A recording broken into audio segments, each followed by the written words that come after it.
I'd like to welcome members of staff and guests to the meeting of the Standing Committee on Legislative Offices. I'm Shane Getson, the MLA for Laxton and Parkland, but I call it God's country. It's so pretty, we got to brag a little bit about our own areas.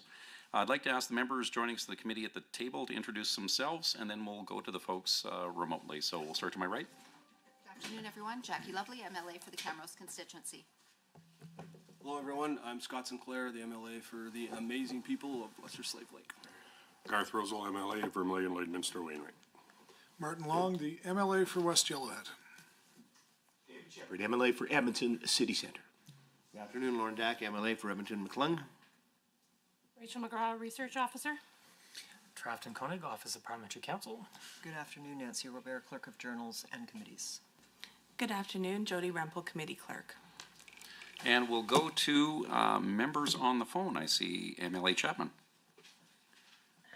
Amanda Chapman, MLA for Calgary Beddington. I see MLA Van Dyken. Glenn Van Dyken, MLA for Athabasca, Parkhead, West. And I see Miss Diana Batten. Good afternoon, Diana Batten, MLA Calgary Acadia. Excellent, thank you. MLA, I apologize. It was took me off guard there. I'm not used to seeing you in this committee like this, so I apologize for that, MLA. For the record, we have a few substitutions today. We have MLA Roseville is substituting for MLA Lunty, MLA Long is substituting for MLA Dick, MLA Dack is substituting for Ms. Renault, and Member Batten, as we just found out, is substituting for Member Aramenko. A few housekeeping items before we return to business. So microphones, they're ran by Hansard, so you can keep your hands off of those, which is awfully handy for tongue-tied days like today. Committee proceedings are being live streamed on the internet and broadcast on Alberta Assembly TV.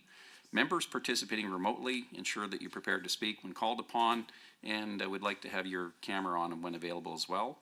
And when not, please mute yourself on that side.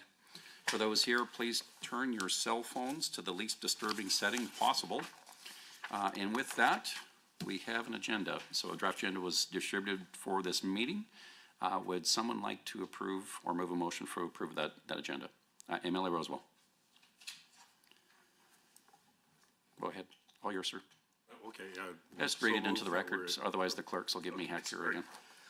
Move that we approve the agenda. Perfect. Having heard that, all in favor, please say aye. Aye. Any opposed? And online, all those in favor, please say aye. Aye. Aye. And any opposed? Motion carried. We also have a set of meeting minutes from our last meeting. Would a member move a motion to approve those meeting minutes as well? MLA Shepherd.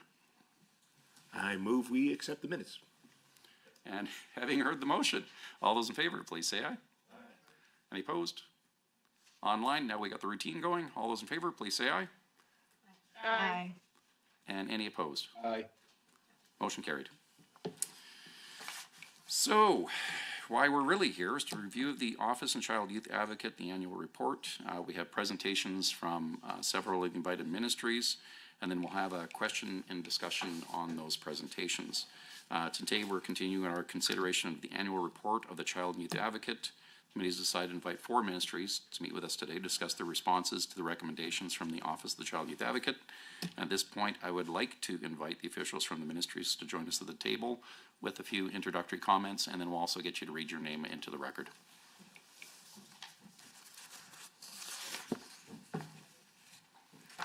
So representatives from each ministry will have an opportunity to make the presentation up to 15 minutes in length. After all 4 presentations, there'll be time for committee members to ask questions, which they can respond by the appropriate ministry representative. I'd also like to thank the officials from the Office of the Child Youth Advocate who are in attendance here today. They've joined us requested to provide technical support to the committee during this proportion of the agenda. So again, for those following along at home, the Child Youth Advocate had presented at a different meeting. They gave us that very fulsome report with a lot of the recommendations and considerations. So we're not going to go back to that today on the review of that. They're literally here for technical support. So they can provide clarification about the contents of the report, etc. With that, I would like to welcome our presenters to the meeting. Turn the floor over to the Ministry of Children and Family Services. And if you'd like to introduce yourselves, that would be perfect. Good afternoon, David Wheeler, Assistant Deputy Minister of Child Intervention Delivery in Children and Family Services. Abel, if you could. Good afternoon. I'm Corrine Everington, Assistant Deputy Minister of Policy and Programs with the Department of Mental Health and Addiction. Thank you. Thank you. Good afternoon. Tracy Werstiak. I'm the Assistant Deputy Minister for Court and Justice Services at Justice Services. Thank you. And the gentleman in the blue shirt. Good afternoon, everyone. I'm Toby Schneider. I'm the ADM for Employment and Financial Services in the Ministry of Seniors, Community, and Social Services. With that, I'll turn the floor over to you. Thank you. So, good afternoon, and thank you for the opportunity to respond to the recommendations from the Office of the Child and Youth Advocate 2023-24 Annual Report. I'm David Wheeler, Assistant Deputy Minister of Child Intervention and Delivery, and I'm pleased to respond to the issues raised and provide additional information on behalf of Children and Family Services. I'm also joined by several Assistant Deputy Ministers from Children and Family Services in the gallery: Joni Brodziak, Assistant Deputy Minister of Youth and Preventive Family Services; Brian Makawecki, Regulatory Compliance, Business Supports, and Quality Assurance; and Cynthia Dunnigan, Indigenous Services and Strategic Supports.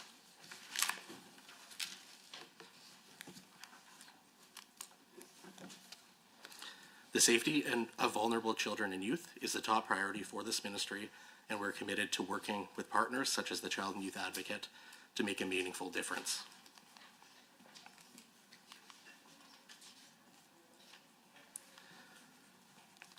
The Child, Youth, and Family Enhancement Act, or CYFIA, requires Children and Family Services to publish a response to Office of the Child and Youth Advocate report recommendations. The legislation also requires Children and Family Services to publish statistical data about incidents that lead to serious injuries and deaths of children and youth that occurred while they were receiving intervention services. The ministry is legislatively required to report all deaths to the minister and the OCYA, and the ministry fulfills this legislation, the obligation of this legislation takes it very seriously.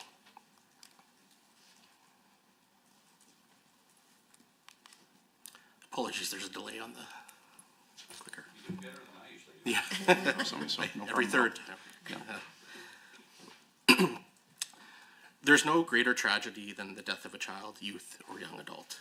When a child or youth receiving intervention services dies or is seriously injured, we report it publicly and conduct a rigorous, transparent examination of what happened. Children and Family Services has a comprehensive process to review deaths and serious incidents. We are committed to continuously improving our system to support the safety of children receiving intervention services. All deaths of children, youth, and young adults receiving services go through an internal child death and serious injury review process. This process looks at what was happening at the time of the incident, helping us to understand what the factors were that contributed to decisions during our involvement with the child and the family.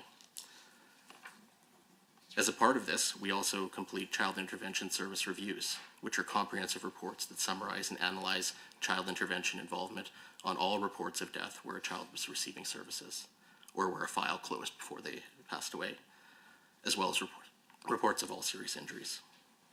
The Children and Family Services team also conducts analysis through other data and quality assurance activities. In addition to the ministry reviews, under Section 9 and 9.1 of the Child and Youth Advocate Act, the advocate has a mandate to review cases where a child died or was seriously injured while receiving child intervention services. This also includes cases where a child passed away within 2 years of receiving services through CYFIA or the Protection of the Sexually Exploited Children Act, or PSECA. Section 15.5 of the Child and Youth Advocate Act requires that ministries that receive OCYA recommendations publicly respond to those within 75 days of receiving them. CFS and the OCYA have a long-standing collaborative relationship that supports effective information sharing.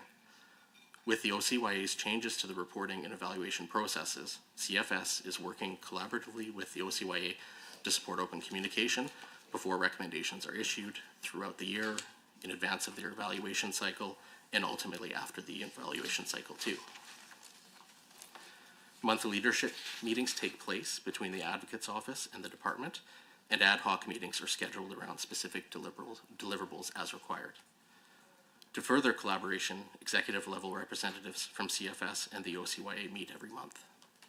At these meetings, we discuss emerging themes and issues that come to the attention of the OCYA through investigations and advocacy. We also share information about changes to programs, policy, and processes, and the OCYA shares the status of their upcoming reports. The following slides outline our progress on recommendations made to CFS by the OCYA in this reporting year. These are found on page 31 of the OCYA's annual report. On January 23, 2024, the OCYA released Beyond Barriers, a special report on young people with disabilities in the child intervention and youth justice systems. The report included 8 recommendations, with 2 directed at children and family services. I'm pleased to share updates with you on these, as the ministry is dedicated to making sure all children who receive child intervention services can access the supports they need. The first recommendation for CFS was regarding young people with disabilities and placements, and it reads, the Ministry of Children and Family Services should partner with external disability experts and young people to review and identify actions to meet the needs of young people with disabilities in placements. In our public response, CFS accepted the intent of this recommendation and considers the recommendation to be in progress. We are responding in the following ways. In terms of policy and practice, a protocol between our ministry and Seniors, Community and Social Services was established several years ago. It's called Supporting Alberta's Children, Youth and Parents, Guardians with Disabilities. This protocol reflects a commitment to collaboration and understanding between both ministries and emphasizes the importance of continually assessing caregiver capacity and meeting the special needs of youth and children. CFS supports this protocol through Child Intervention Services and the Supports for Permanency program. Under this protocol, we have established transparent, collaborative casework practice to make sure no disruption or gap in services occur as the child, youth, and or family transitions from one program to another. And the child, youth, and family are not limited in access to appropriate supports and services by accessing one program or another. As well, a comprehensive review of the Child, Youth, and Family Enhancement Act is underway. The review committee may hear from disability experts as a part of their review. In addition, the Transition to Adulthood program, or TAP, which serves young adults, including those with complex needs, was fully implemented in December 2022. This important program invests in the future of youth and young adults.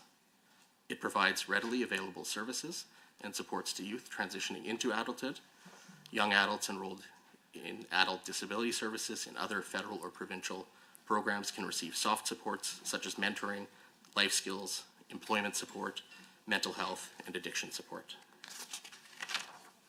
Further, the Supports for Permanency program provides financial and other support to families who have adopted or obtained private guardianship of children in permanent government care. CFS engages with the Family Supports for Children and Disabilities program under the Ministry of Seniors and Community and Social Services to find ways to coordinate supports through both of those programs. CFS also has 64 licensed personal community care beds that provide tailored programs for children and youth with unique needs. These beds are for youth with complex mental health needs who require specialized care beyond what is available in regular placements. CFS is developing a procurement strategy for the service to better address the diverse and complex needs of children and youth in care. In January 2024, we launched a pilot survey to learn more about the diverse backgrounds of children and youth aged 10 to 17 in permanent care, as well as young adults receiving support through the Transition to Adulthood program. A youth advisory task force is gathering direct feedback from youth and young adults currently or formerly in care. Task force members provide perspective, insight, and feedback on programs, policies, and services that affect children, youth, and young adults receiving child intervention services. The OCYA has not publicly evaluated this recommendation yet.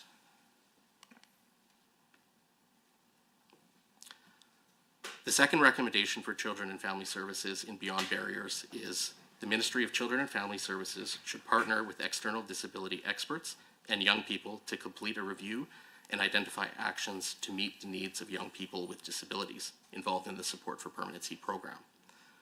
In our public response, CFS accepted the intent of this recommendation and it is considered in progress.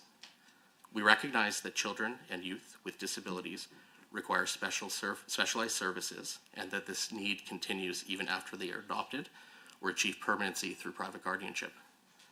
Our policy directs practitioners to engage with other ministries so the child or youth can access all available supports and services for which the child or youth might be eligible, both before and after permanency is achieved.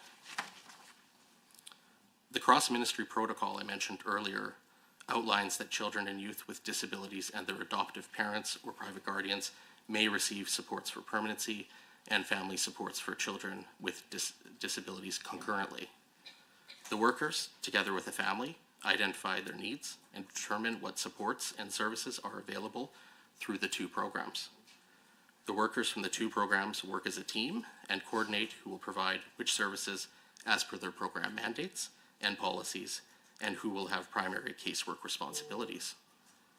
The intent is to streamline supports and services for families, provide services in the least disruptive manner, and reduce duplication. Initiatives I previously mentioned, such as our survey on diversity, the Transition to Adulthood program, and the review of the Child and Youth and Family Enhancement Act, may also assist this recommendation. CFS meets with SCSS monthly to discuss challenges Albertans are experiencing in accessing both systems. CFS and SCSS are working collaboratively to update the cross-ministry protocol to support coordination of service delivery to children, youth, and their families. In addition, Children and Family Services conducted a formal review of the Supports for Permanency program in 2023 to assess the current service delivery model. Recommendations from both the spring 2022 review and this one will inform potential improvements. The OCYA has not yet publicly evaluated this recommendation. Thank you again for the opportunity to respond to the recommendations from the Office of the Child and Youth Advocate 2022-23 Annual Report. So well, thank you for that, and the questions, folks, we'll just pause those till the end until we get through all of those, if that's okay. And again, from us to you, I think I can say this on behalf of all the committee members, thank you for the work that you do on that file. It's very difficult, heavy lifting, of course, so thank you for your commitment and the service to that. Next up is Seniors and Community and Social Services.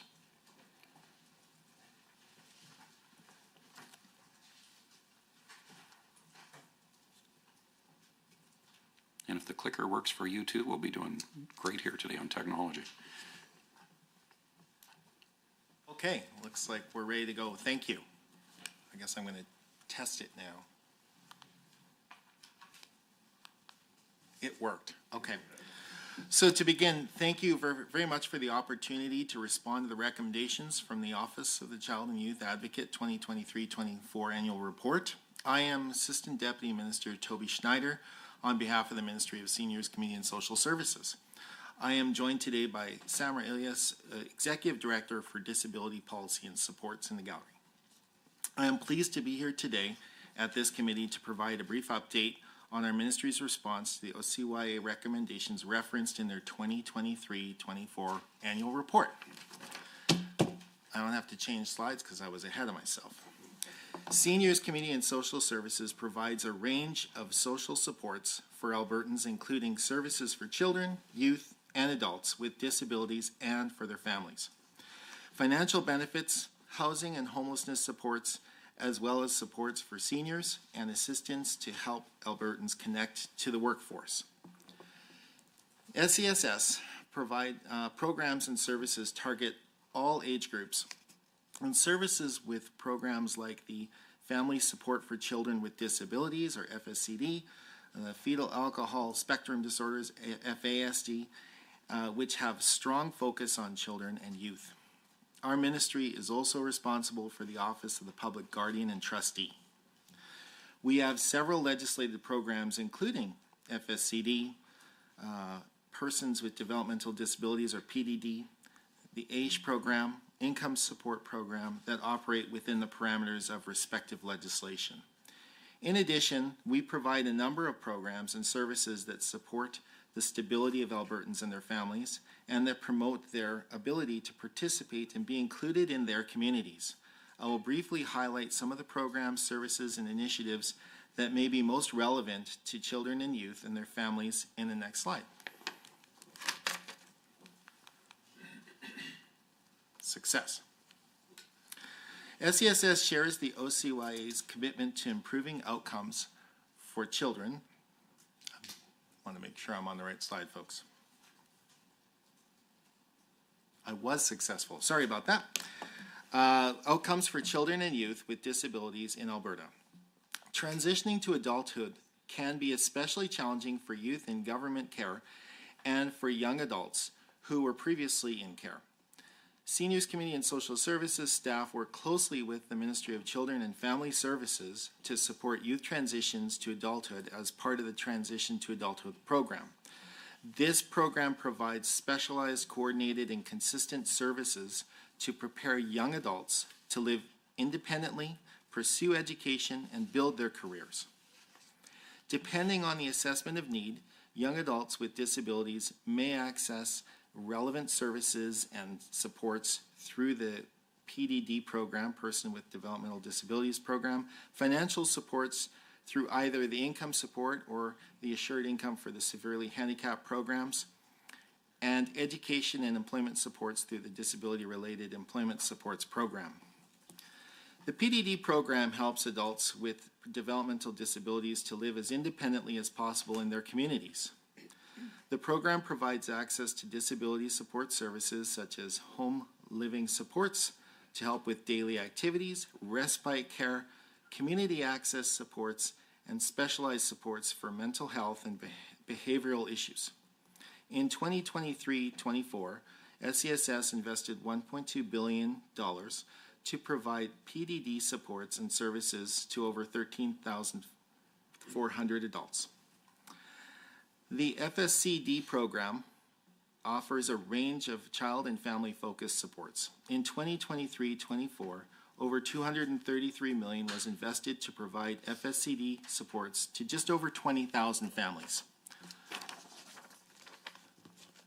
The department enters in, with FSCD, the department enters into agreements with the eligible families to fund the supports and service providers to their choosing that they feel will most benefit the children and their families. In 2023 and 24, as previously mentioned, we served over 20,000 families through this program. The PDD program helps eligible adults plan, coordinate, and access services to live as independently as they can. The PDD program supports over 13,000 Albertans. The ACE program provides financial supports to Albertans with a permanent disability that substantially limits their ability to earn a livelihood. Eligible Albertans receive a monthly financial benefit as well as additional personal benefits depending on household circumstances and individual needs, such as if there are children or some type of medical needs. ACE supports approximately 78,000 Albertans right now and was recently indexed to inflation as of January 1st, 2025. Income support provides financial benefits to support basic living expenses. The support an individual receive depends on their needs, their household composition, their ability to work, and the existing financial resources. Approximately 57,000 Albertans are currently receiving income support. This program was also indexed on January 1st this year. The career and employment supports are provided by SESS to help Albertans become ready for work, train or improve their skills, find a job, and keep a job.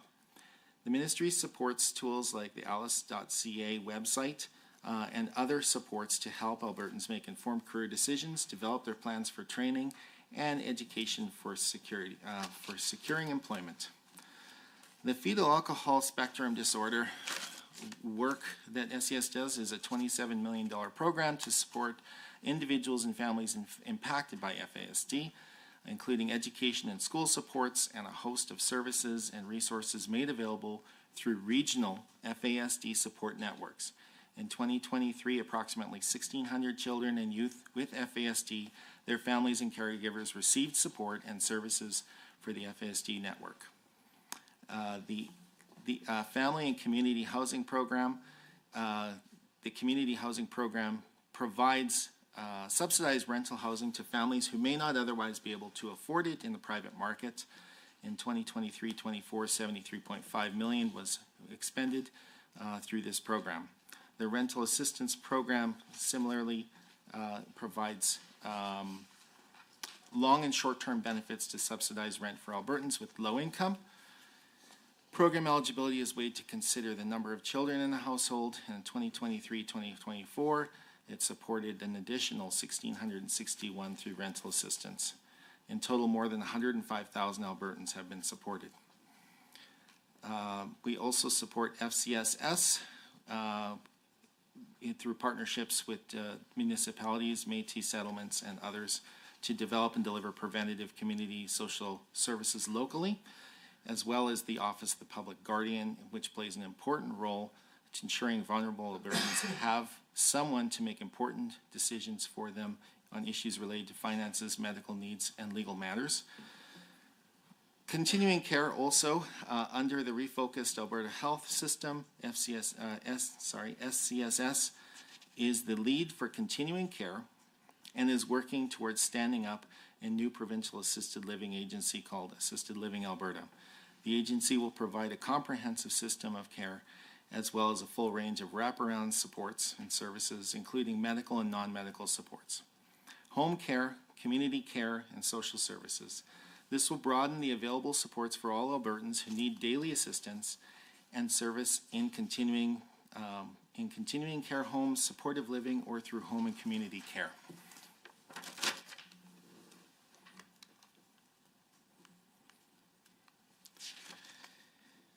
So SCSS values the advocate's recommendations regarding how to better support and serve children and youth, and provide a high standard of public accountability through our public responses and progress daily. Sorry, tongue twister. I better take a quick drink here.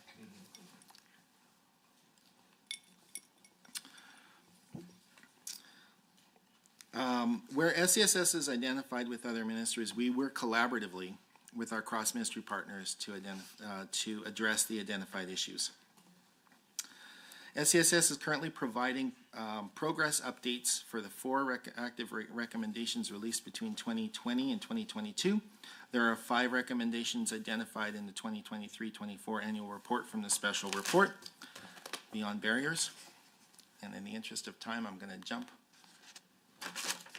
ahead to get to those responses.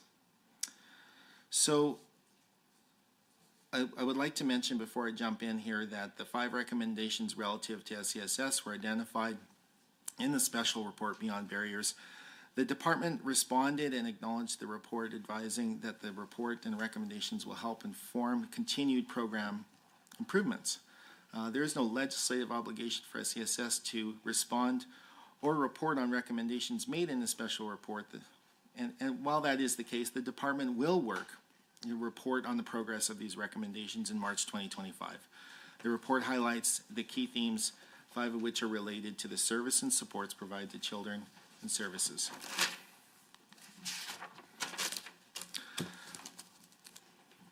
The first recommendation asks SCSS to release a plan to address the challenges a stakeholder identified in 2021. CSS reviewed the FSCD program in late 2020, early 2021. What We Heard report was developed and summarized the main themes of feedback provided through engagement to the family, stakeholder organizations, and public. The report was made publicly available on alberta.ca. Many improvements have been made to the programs to streamline the process and enhance client experience, while also addressing feedback from families through the 2021 FSCD review. Work completed up to March 2024 includes FSCD in 2023 implemented improvements to the multidisciplinary team, or MDT, process to improve the experience of families who access specialized services and align practices across the province. The directive was issued in 2023 on reducing the MDT reviews and fewer face-to-face reviews by authorizing caseworkers to make determinations regarding specialized services based on information and documentation provided by the professionals the families have been working with. This would be the case where there is sufficient information and would allow them to proceed without requiring an MDT. The face-to-face MDTs continue to be offered at the family's request, or if the program requires, because perhaps the information is not as clear. The directive has been incorporated into FSCD policy under Section 10, Specialized Services, and Section 8, Service Delivery Procedures, ensuring alignment with the program and providing clear procedural direction. After implementing the change in August 2023, there were 33% reduction in MDT reviews between the second quarter and the fourth quarter. I'm going to jump ahead here. There may be more questions on this, but I want to make sure I touch on each of these recommendations. The second recommendation says that the FSCD program should provide direct services to families who have urgent needs. The FSCD program is a family-centric, recognizing the primary role of parents in decision-making. It is designed to support parental choices by giving options that align with the needs and circumstances of each family. Families have the flexibility to choose who will provide the services to their children, whether they choose to privately hire or access services through an agency. SCSS also contracts with over 40 service providers across the province to facilitate service delivery. FSCD staff work with families to identify and access changing needs and circumstances that arise, and if additional supports are required to address changing needs, including things such as additional respite, out-of-home care supports. Additionally, the relationship between the family and the caseworker is critical to identifying to support the family's access to resources that they may need. Did I go to 3? Sorry, yes. The third recommendation suggests that FSCD program needs to provide more out-of-home arrangements for children with disabilities. FCSS again believes that disabilities in the family should receive the support and services they require in the least intrusive way and in a manner that recognizes the values of the family as a primary source of care for the children. Prior to considering out-of-home living arrangements, FSCD program looks at the continuum of supports and services to meet the needs of youth and with disabilities and their families. This includes exploring provision of increased respite and or higher levels of support to maintain family unit. A comprehensive process is in place to review requests for out-of-home living arrangements when there is a time-sensitive need to consider these options to meet the needs of the family and children. I think I am out of time. Your colleague was a little more expeditious, so he gave you 2 minutes. If you want to use it, we can definitely keep on track here. I've been talking so fast, I wish you would let me know that. So.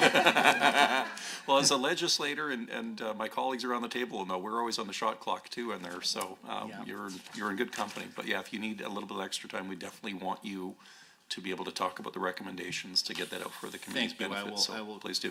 Complete this section then. Recommendation 4 is for the expansion or broadening of the eligibility of PDD program. The PDD program helps eligible adults plan, coordinate, and access services to live as independently as possible in their communities, and eligibility for the program is defined in the Persons with Developmental Disability Services Act and associated regulations. Any decision around eligibility would be required to go through a government decision-making process. The fifth recommendation highlighted in the annual report refers to the 2021 PDD report and implementation of the recommendations about the alternative housing supports. SCSS released Stronger Foundations, Alberta's 10-year strategy to improve and expand affordable housing in 2021. The strategy identifies population groups that are likely to face barriers to finding and maintaining housing and commits to make policy decisions to support these groups, including people with disabilities. The strategy seeks to smooth transitions across the housing continuum. Access to housing accommodation that meets the needs of Albertans at different points in their lives is essential to their quality of life. In 2021, the government redesigned the rental supplement program to be more flexible. This is now tied to tenants instead of to a unit, allowing the benefit to move if the tenant needs to move. Through Alberta's Affordable Housing Partnership Program, our current and new partner offering innovative approach to giving housing providers more flexibility to meet the unique needs of communities they serve. We provide capital funding to support innovative and sustainable housing solutions for Albertans in need.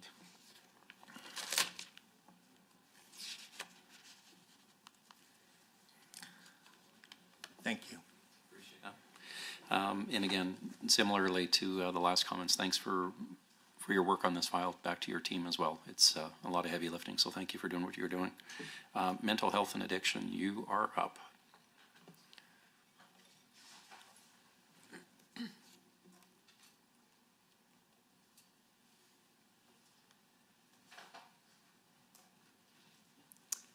Good afternoon, Chair, honorable committee members, and colleagues at the table with me this afternoon. Again, I'm Corrine Everington, Assistant Deputy Minister of Policy and Programs with the Department of Mental Health and Addiction.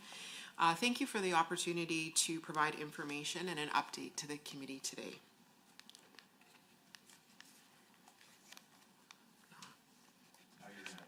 There we go. All right. So the Department of Mental Health and Addiction was established in October 2022 in an effort to address mental health and addiction system pressures, steer recovery-oriented policy across government, and provide broader level system oversight. Our mandate to lead and establish cross-ministry and cross-sector recovery-oriented systems of care has been consistent since 2019 and was most recently reinforced in the Premier's mandate letters to Minister of Mental Health and Addiction, Minister Dan Williams, and other department ministers in August 2023. As a result of the Health Refocusing Initiative, the Ministry of Mental Health and Addiction is now comprised of 3 organizations. The Department of Mental Health and Addiction, or MHA, as I'll refer to it, responsible for implementing a comprehensive recovery-oriented system of care, increasing access to evidence-based services and supports, funding community-based programs and services, licensing addiction and mental health service providers, and ensuring mental health and addiction services are safe and high quality. Recovery Alberta, established in September 2024, is now the lead provincial health agency responsible for the delivery of mental health, addiction, and correctional health services care in Alberta. And established in June 2024, the Canadian Centre of Recovery Excellence, also referred to as CORE, has a mandate to inform best practices for recovery through program evaluation and analyzing data to support developing objective and practical recovery-focused policy. MHA assumed responsibility for mental health and addiction-related OCYA recommendations issued to health prior to the department standing up, and this was to support continuity of the work as well as to support continuity of reporting. As a result, MHA collaborates with health, public safety, justice, social services, and education sectors to align mental health and addiction services across systems, in part to address the advocate's recommendations. Establishing a recovery-oriented system of mental health and addiction care is the primary policy focus of MHA. Our approach is rooted in ensuring that all Albertans, including children and youth, have access to the supports they need to maintain overall mental wellness, and for those experiencing mental illness or addiction, have the supports and resources they need to pursue and maintain long-term recovery. As you can see from the ministry business plan, just a portion of it's here on the slide, MHA has publicly committed to achieving and reporting on objectives that directly align with many of the OCYA's recommendations. Some of the key objectives include expanding facilities and services for youth experiencing mental illness, developing a continuum of culturally appropriate mental health and addiction services to support Indigenous people in Alberta, and expanding access to mental health supports for youth across the continuum, including prevention, early intervention, and treatment initiatives. The ministry will report publicly on these key objectives as part of the annual reporting process. As MHA's primary policy, recovery-oriented systems of care are coordinated networks of community-based services and supports that are person-centered and build on the strengths and resilience of individuals, families, and communities. They create environments that support those at risk or experiencing substance use or mental health challenges to achieve improved health, wellness, and quality of life. This approach also emphasizes prevention and early intervention, helping individuals and families promote and maintain overall mental wellness and address early risk factors before symptoms intensify. The vision is for all Albertans with mental health and addiction concerns and issues to be effectively supported in their personal pursuit of recovery through integrated whole of community recovery-oriented systems of care that are easily accessible when needed. This includes providing and supporting a full continuum of care, including prevention, early intervention, treatment, and recovery supports, and this is also known as the Alberta Recovery Model. Encouragingly, and what I'd like to share, in recent Alberta Substance Use Surveillance System data, so ASIS, which is the publicly available dashboard that reports substance use related outcomes, this data suggests a downward trend in substance use related deaths among youth aged 12 to 24 when we're looking at January to October, both 2023 compared to 2024. The rate per 100,000 youth dropped from 23.1 to 12 for opioid-related deaths. And for methamphetamine-related deaths, they've also decreased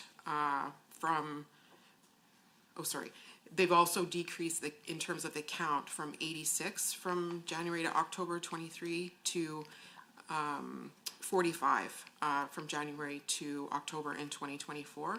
We've also seen similar reductions in cocaine-related deaths and pharmaceutical opioid related deaths over this same period. The department's legislated mandate mirrors that of other departments as it relates to the OCYA recommendations, which requires a coordinated cross-ministry approach to responding to OCYA recommendations. Responses are legislatively required to be publicly posted within 75 days of the report being released. And to support this, cross-ministry collaboration and collaboration with the OCYA provides an opportunity to align our priorities, discuss OCYA recommendations, and plan next steps. Ongoing engagement through existing committees will continue to strengthen collaboration and coordination across ministries. For example, the department leverages a cross-ministry community of practice that meets quarterly to discuss the release of consolidated reports, fatality inquiries, and recommendations like those from the OCYA to align responses and share best practices. We work in collaboration with other departments to ensure alignment of programs and initiatives. An example of this is the Provincial Implementation Committee, which was established to guide the implementation of new school-based mental wellness and clinical services. While no new recommendations were issued to mental health and addiction in the OCYA's 2023-24 annual report, the advocate highlighted several themes directly relevant to the ministry's work. These include the ongoing mental health and substance use challenges faced by young Albertans in care, the need for a coordinated continuum of supports as youth transition to adulthood, the critical need for culturally appropriate mental health services, and the importance of early intervention to prevent severe mental health issues. As an update on our work, I would like to highlight some of the key initiatives MHA is leading or partnered on to support children and youth, including those with complex needs. In terms of prevention, we've taken important steps to advance recovery-oriented systems of care by building capacity in the mental health and addiction system and enabling easier access to programs and services for children and youth. Some key initiatives include an investment of $16.5 million over 3 years for the Integrated School Support Program, or ISSP. This program provides prevention and early intervention wraparound supports for children aged 5 to 15, including access to a mental health professional to enhance their mental well-being. ISSP's reach has doubled since it first began, now operating in 31 schools across 22 communities, supporting over 10,000 students to date. Plans are in place to expand to at least 19 more communities by fall 2025, including 3 Indigenous communities. Collectively, government is also doing work to reduce youth suicide in Alberta, with a focus on supporting at-risk groups, including Indigenous youth, LGBTQ2S+, newcomers, refugees, and those impacted by adverse childhood experiences. Based on preliminary data from the Center for Suicide Prevention, which was updated in January 2025, the rate of youth suicide, aged 15 to 19, in Alberta has gone down by over 50% since 2022 and lower than pre-pandemic levels. Similarly, a 30% decrease for youth aged 20 to 24 is also reported. We know we need to be cautious with these numbers, as cause of death, particularly as it relates to suicide, does take time to determine and register. So while this trend is encouraging, we remain committed to strengthening efforts through targeted investments and community-led efforts. Another initiative is through AHS's Indigenous Wellness Corps, where $5 million annually is provided for the Honoring Life Indigenous Youth Prevention Initiative. This initiative is intended to support Indigenous communities and organizations to lead and deliver life-promoting initiatives and programs to enhance and maintain youth resiliency. Honoring Life has supported over 64 Indigenous communities and Indigenous-led organizations to date. In terms of our early intervention work, MHA is also expanding accessible, community-based, and virtual services to ensure young people receive timely support before challenges escalate. Some key initiatives include investing $13.6 million over 3 years to implement youth mental health hubs across Alberta to provide comprehensive wraparound support for youth age 11 to 25. This is an annual increase of $2.1 million since the initiative was first announced in 2021. Our 10 youth mental health hubs offer access to counseling, peer support, primary care, and social services in one location, supporting early intervention and coordinated care, including with three First Nation communities. The funding also supports virtual services through Kickstand Connect. We're also investing $11 million over 3 years to expand counseling services through Counseling Alberta, which is an average annual increase of $1.4 million since it was first announced in 2022. Counseling Alberta provides virtual, low-cost or free counseling with no wait lists, including in-person options in the 7 major cities. In 23-24, Counseling Alberta delivered nearly 12,300 counseling sessions to Albertans, including about a quarter of them to youth.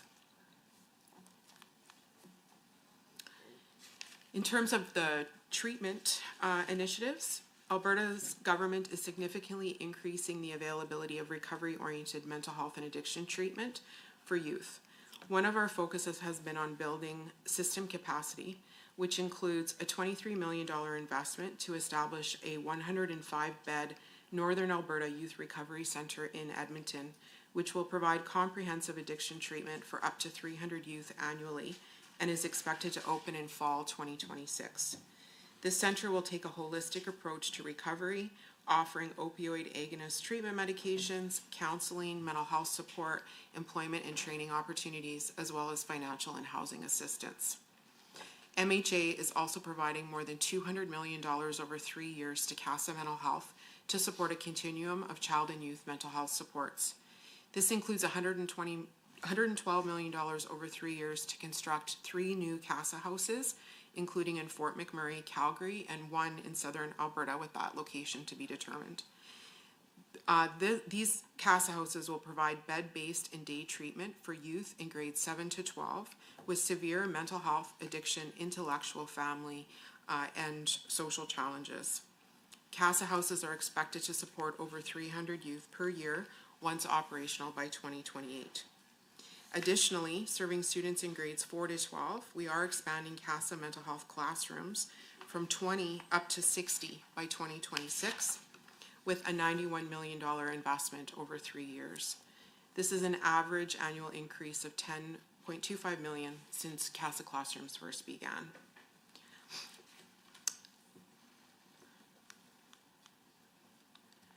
Supporting children and youth, including those in care, access needed mental health and addiction treatment is a priority for MHA.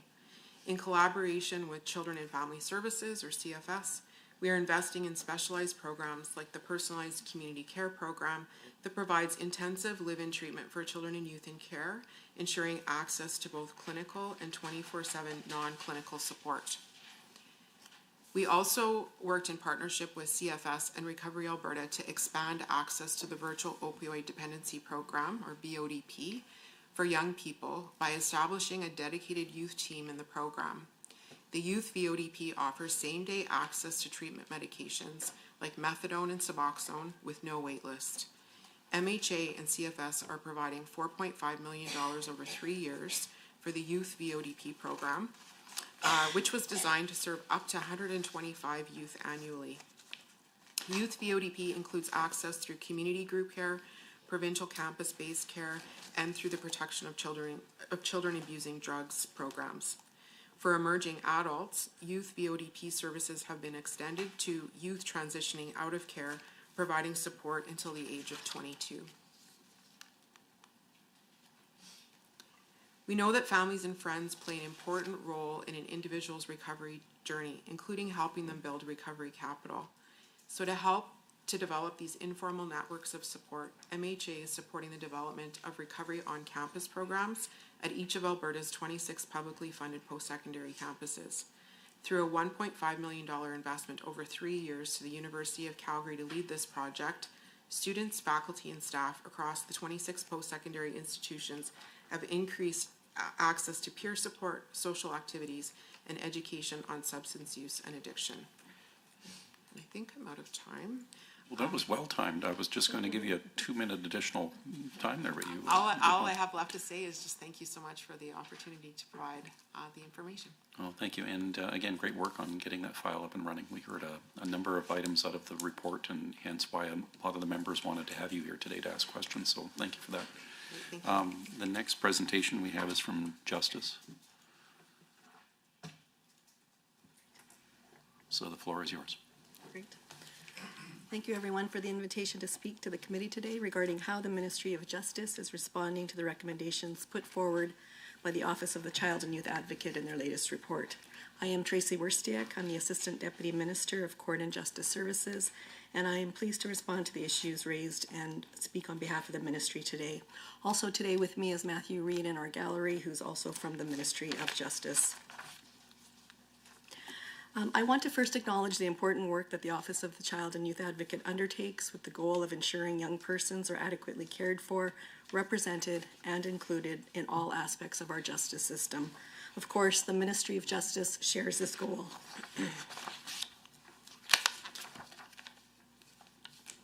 The Ministry of Justice helps ensure all Albertans have access to fair and accessible justice systems where the rule of law is upheld and government undertakings are administered according to the rule of law.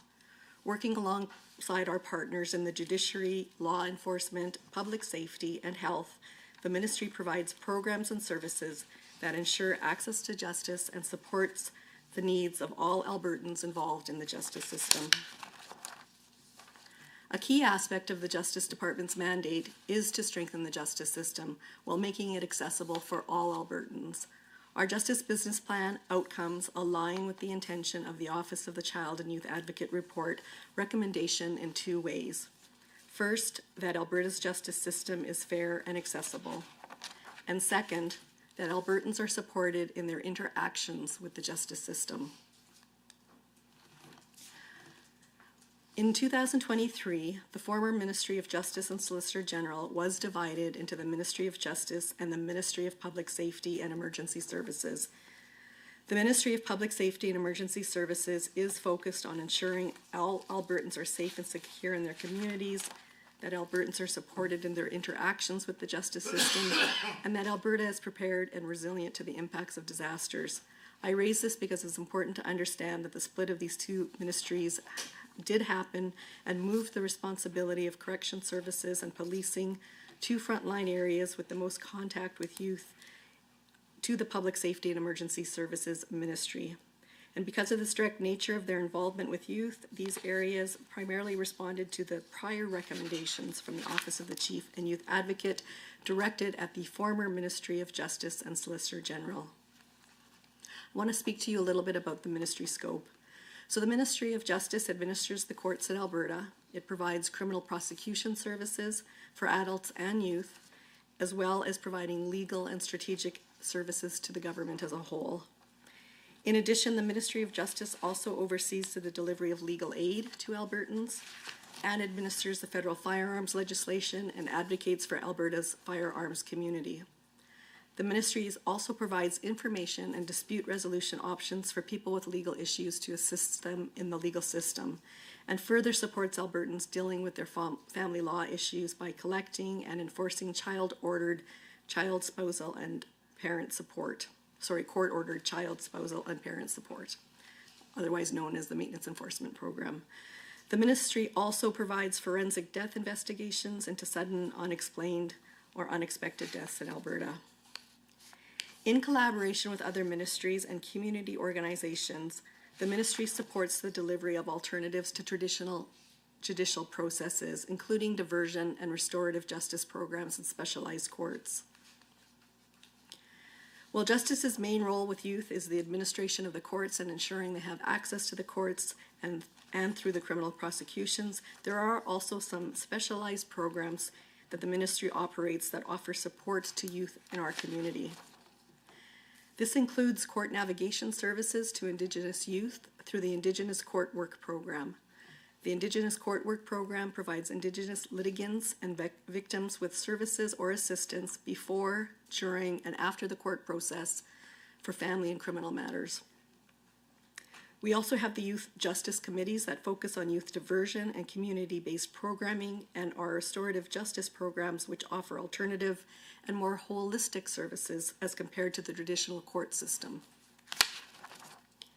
Specialized courts, which we have, also offer youth 18 and over the opportunity to access supports for substance use disorder and other mental health issues, while our brief conflict intervention service provides the Voice of the Child report for eligible parties involved in a family litigation matter.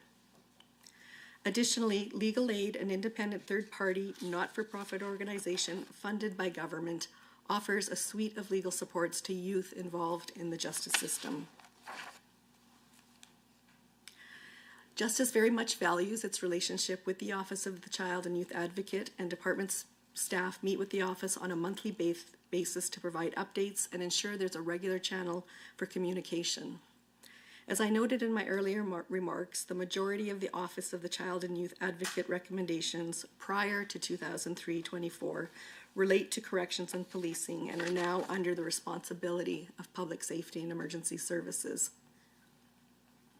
And that is due to a lot of the frontline nature of that ministry. For example, correctional officers and custodial centers and probation officers in the community. I want to speak now to the OCYA recommendations. Of the recommendations within the 2023-4 annual report, one is relevant to the Ministry of Justice. The report specifically states that youth navigating the justice system have difficulties understanding court proceedings and that their disabilities are not being accommodated. In particular, the report noted a limitation in services for youth with invisible disabilities, such as those that influence how a young person's brain functions on a daily basis. There is definite alignment with the intent of this recommendation and Justice's business plan, as the ministry is committed to providing an accessible criminal justice system for all Albertans. In December 2024, the Ministry of Justice representatives took action to explore this recommendation and met with the Government of Alberta's Advocate for Persons with Disabilities. We again met with them in January of 2025 with the Ministry of Public Safety and Security, and had a conversation with the Office of the Child and Youth Advocate to discuss the scope of the recommendation. We are committed to continuing to work with the Office of the Child and Youth Advocate to identify the most appropriate external disability expert to further explore this recommendation. I can assure you that the Ministry of Justice continues to explore the implementation of this recommendation, as we do believe justice should not be out of the reach for any Albertan.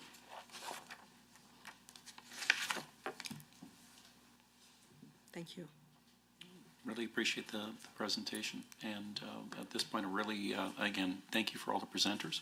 we're going to open this up to questions and hopefully answers, because unlike over there, it's question period, not answer period. Here, you got to actually answer the question.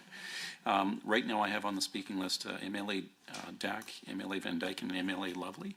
And what I do want to do to my colleagues and members here, similarly to the last meeting, we got a chance to really do something good as a group. I'm hoping that theme carries through. We keep it very professional. I know this is near and dear to all of our hearts.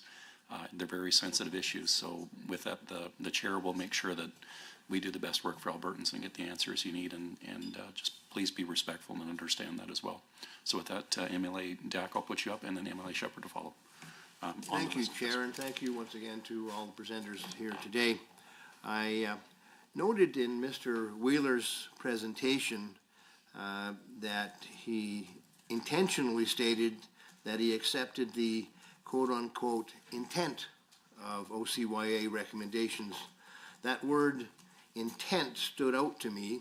So, Mr. Wheeler, as ADM, would you please explain the distinction you would like this committee to understand between accepting the intent of a recommendation made by an independent office of the legislature, in this case the OCYA, versus accepting such recommendations wholeheartedly and without reservations? What implicit message are you trying to convey by limiting your acceptance to the quote-unquote intent of the OCYA recommendations?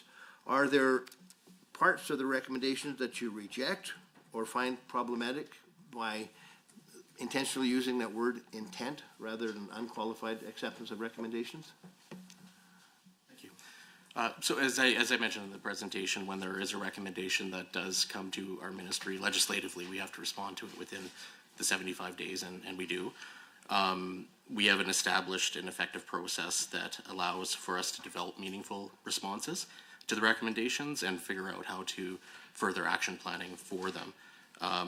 While it's not legislated, we do provide annual updates as well to the Advocate's Office as we work through it, and they assess progress on it as well. So, you know, the variables that impact the differences in how we approach it often is that language that you're speaking to. Will often accept the intent of recommendation, meaning that we share the advocate's desired outcome, but do not necessarily agree with how to exactly achieve that. We'll assess, we put out our public response to it, and then we assess how we are progressing with that public response over time. We do use different language at times than the OCY as well. So often in the responses from Children and Family Services, you'll see that we use the words complete, whereas the Advocate's Office uses the word met.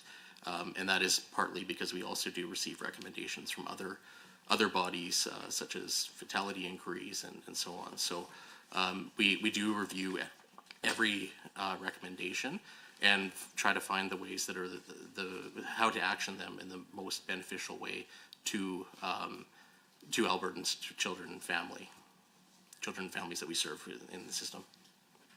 Quick follow-up? Yes, sir. Go ahead.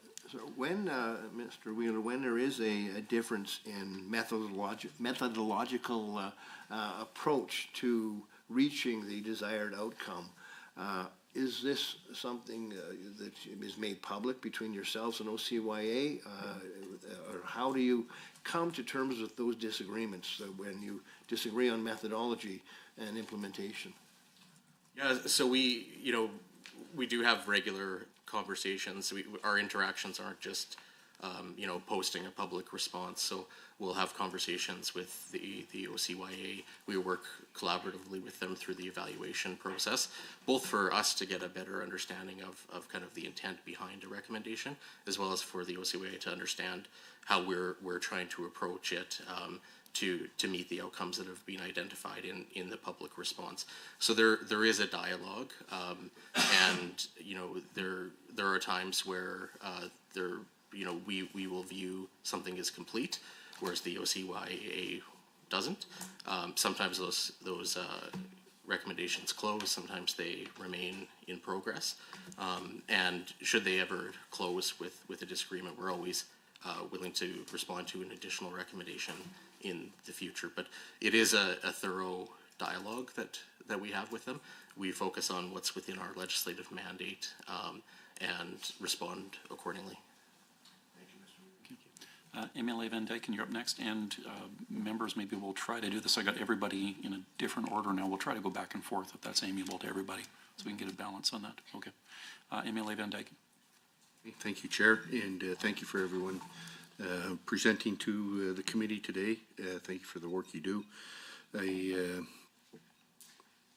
I'm going to ask some questions to Children and Family Services. Seeing that the advocates' work is primarily to represent young people involved with the child intervention and the youth justice system, I believe a lot of the work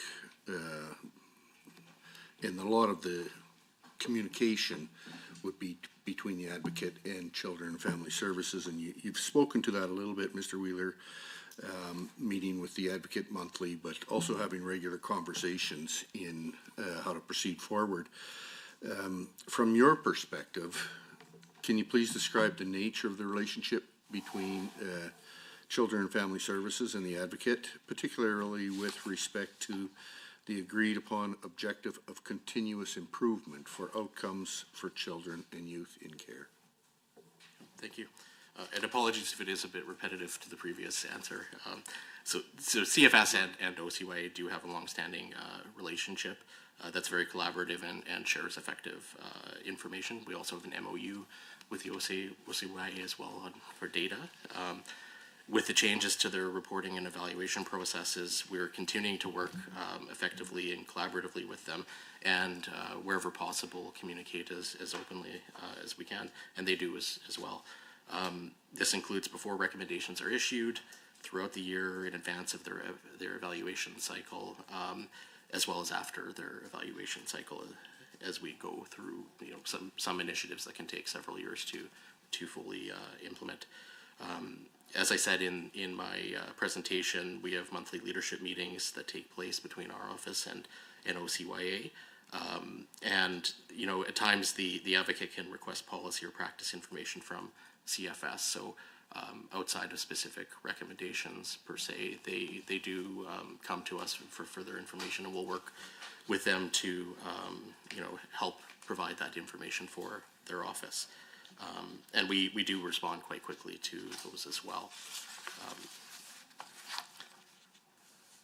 And a couple examples of that recently, we've recently had TAP program present to the OCYA Youth Council, and we recently provided presentations to the OCYA recently within the last year or so on a number of topics, including intake and assessment, cultural connections, and again, we do connect with the Youth Advisory Task Force as when we're requested to from them.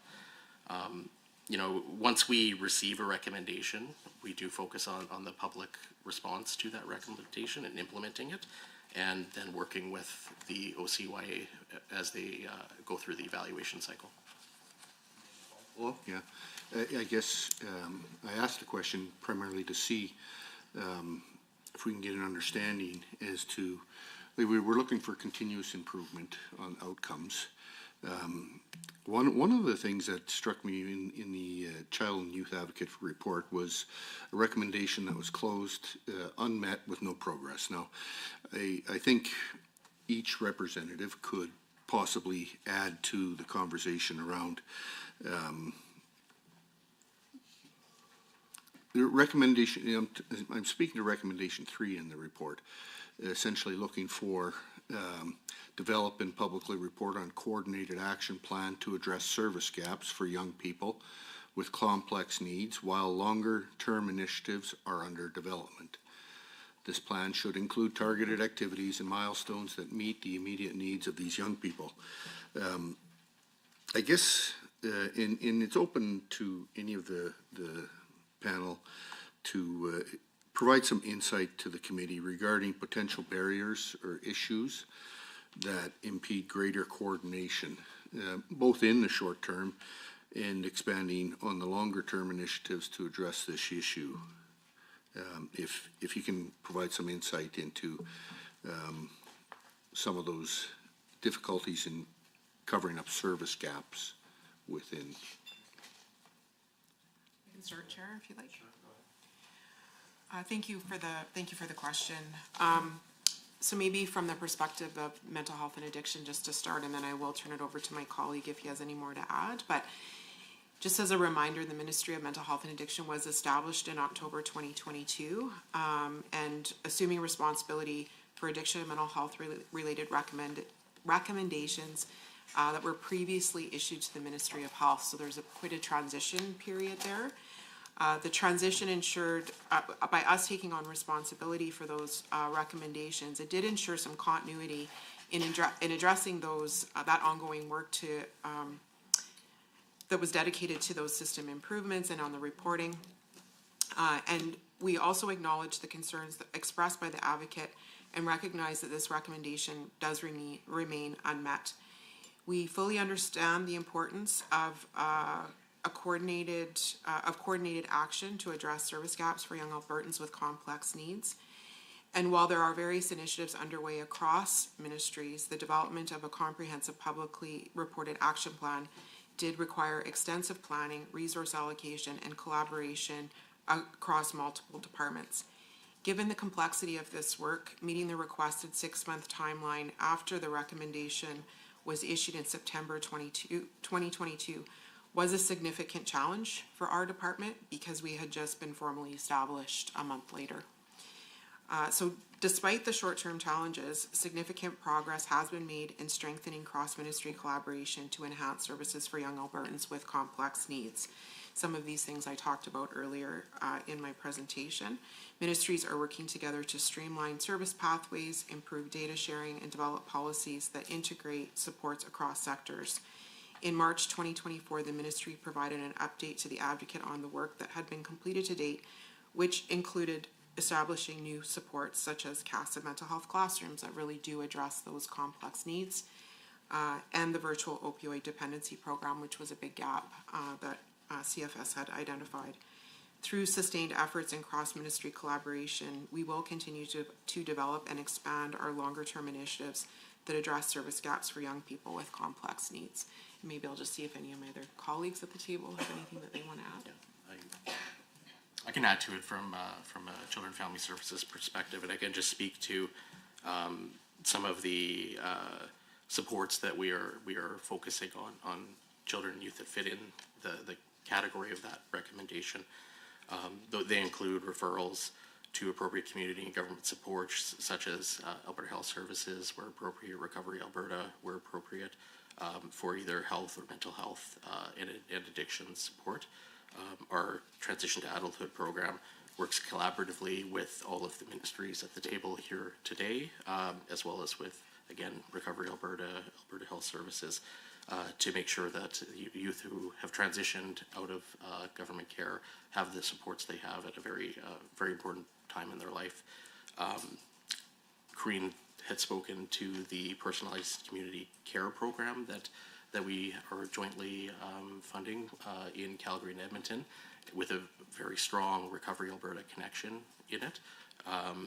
And she also spoke about the Youth Virtual Opioid Dependency Program, where our two ministries are working closely together to ensure that that children and youth in the system have access to that support should they need it.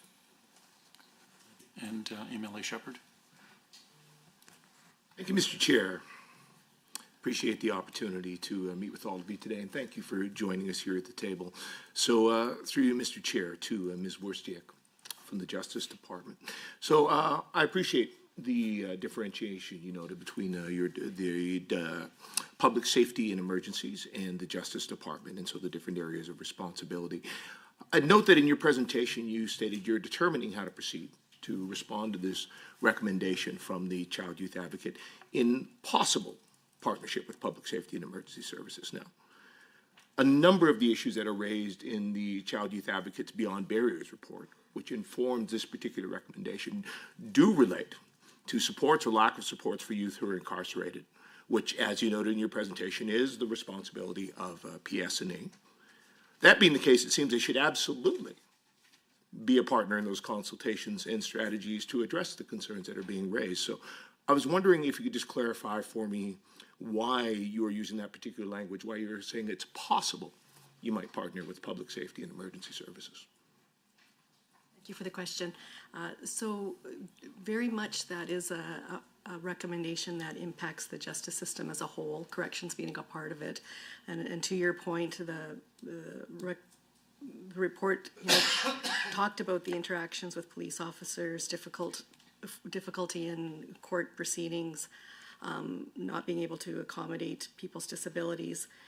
And so all of that is, as we look at the justice system, we definitely, to your point, public safety and security has to be involved in those conversations. We have already started the conversation with them about what will this report look like, this study look like. We are looking to try and figure out who is an expert that not only has knowledge of disabilities, but also has knowledge of the justice system. And it's a bit of a unique blend that we're trying to look for. So I guess I'll confirm and reassure you that we will work with the Ministry of Public Safety and Security. It is important that they are at the table with us. What the scope of the review for our ministry will look like will be somewhat different than for public safety and security because they have a different lens, but we will be working together with them.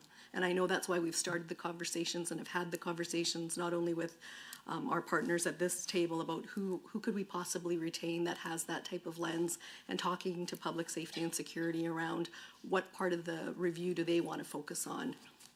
So I guess my language perhaps was weak, and I reassure you we will be working with them. Thank you. I'm pleased to hear that. I do note that public safety in their written submission did use that language as well. So I'm glad to hear. Of course, we've heard the discussions, the comments about trying to build more cross-ministry collaboration. I think that is indeed a good thing. We've seen many of the recommendations that come from the Child Youth Advocate are about wanting to see comprehensive strategies across ministries, so I think that is important. So I've just, as follow-up then, would the intent then to be, to be doing mutual consultations, because obviously a lot of the stakeholders that you're going to be speaking with are going to have interests on both sides of the question. It would seem to make sense to pool resources, have joint meetings, joint consultations, to work closely together despite the separations of the ministries, just in terms of, I guess, savings on costs and efficiency. Do you think that's something that would be reasonable and possible in the process? Definitely, we're at the point where we're looking at what this process will look like as it unfolds. I think that approach does make sense. We will have to see, though, when we land on who the expert is, then trying to define what the scope is, and would it be possible to do it in conjunction with the Public Safety and Security Ministry. And I would think that, because we're focused on different parts of the system, we're focused on the courts, they're focused on corrections, we are still needing to work together because it's a holistic system, and our stakeholders are often the same, whether it's the judiciary, the police, the community organizations. So I think for us, it's sitting down with our colleagues and determining what makes the most sense. And when we, I guess, get to that point, and hopefully the expert can help us along with that as well, when we determine who this person will be, that will help us with the review and what the scope will look like. So your approach makes sense, and I think it's definitely something we'll be exploring as we figure out the best way to approach the review. I have MLA Lovely and followed by MLA Bowden. Thank you very much, Chair. This question is for CFS. On page 29 of the report, there's information regarding investigative reviews when a child or youth receiving services is seriously injured or dies. Please describe the review process, including whether steps are taken by CFS as a result of the findings from those reviews.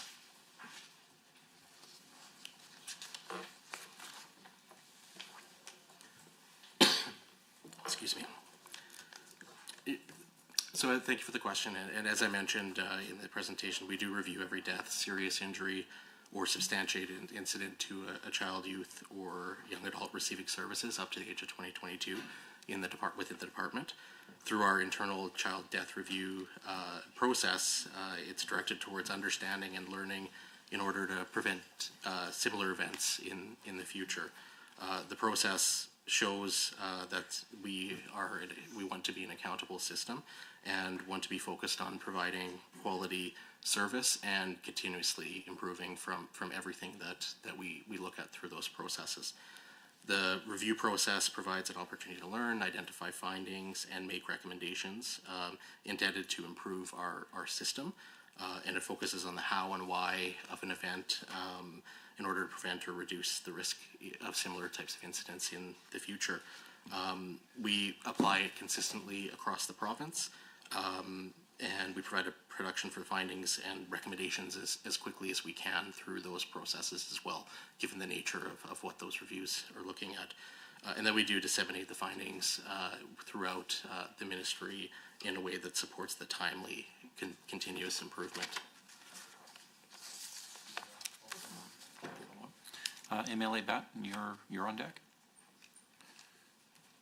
Thank you so much. And thank you so much to everyone who's presented today. Really appreciate your time and your insight into all of this. I actually just wanted to discuss the youth strategy, or lack thereof, that was mentioned a few questions ago. So from what I understand from the presentations, there are regular meetings between the different ministries and the OCOIA. There are some meetings between ministries. There are some meetings with different youth groups. You'd mentioned the Youth Council, which is fantastic, and of course the Youth Advisory Task Force. Given that we're looking at, in this annual report, reporting 83 children and youth were involved in either a serious incident or death in the last year, these numbers continue to climb. I just want to, again, confirm that I'm understanding that we are not pursuing a youth strategy, like a United Ministry youth strategy. Which ministry did you want to ask that question to? Is there anyone in particular to direct it? Children and Family Services would be likely best. Okay. Thank you. Perfect. And if I may, member, just to be clear on which strategy you're speaking to, because I think we've mentioned a few today. I just want to make sure I'm answering appropriately.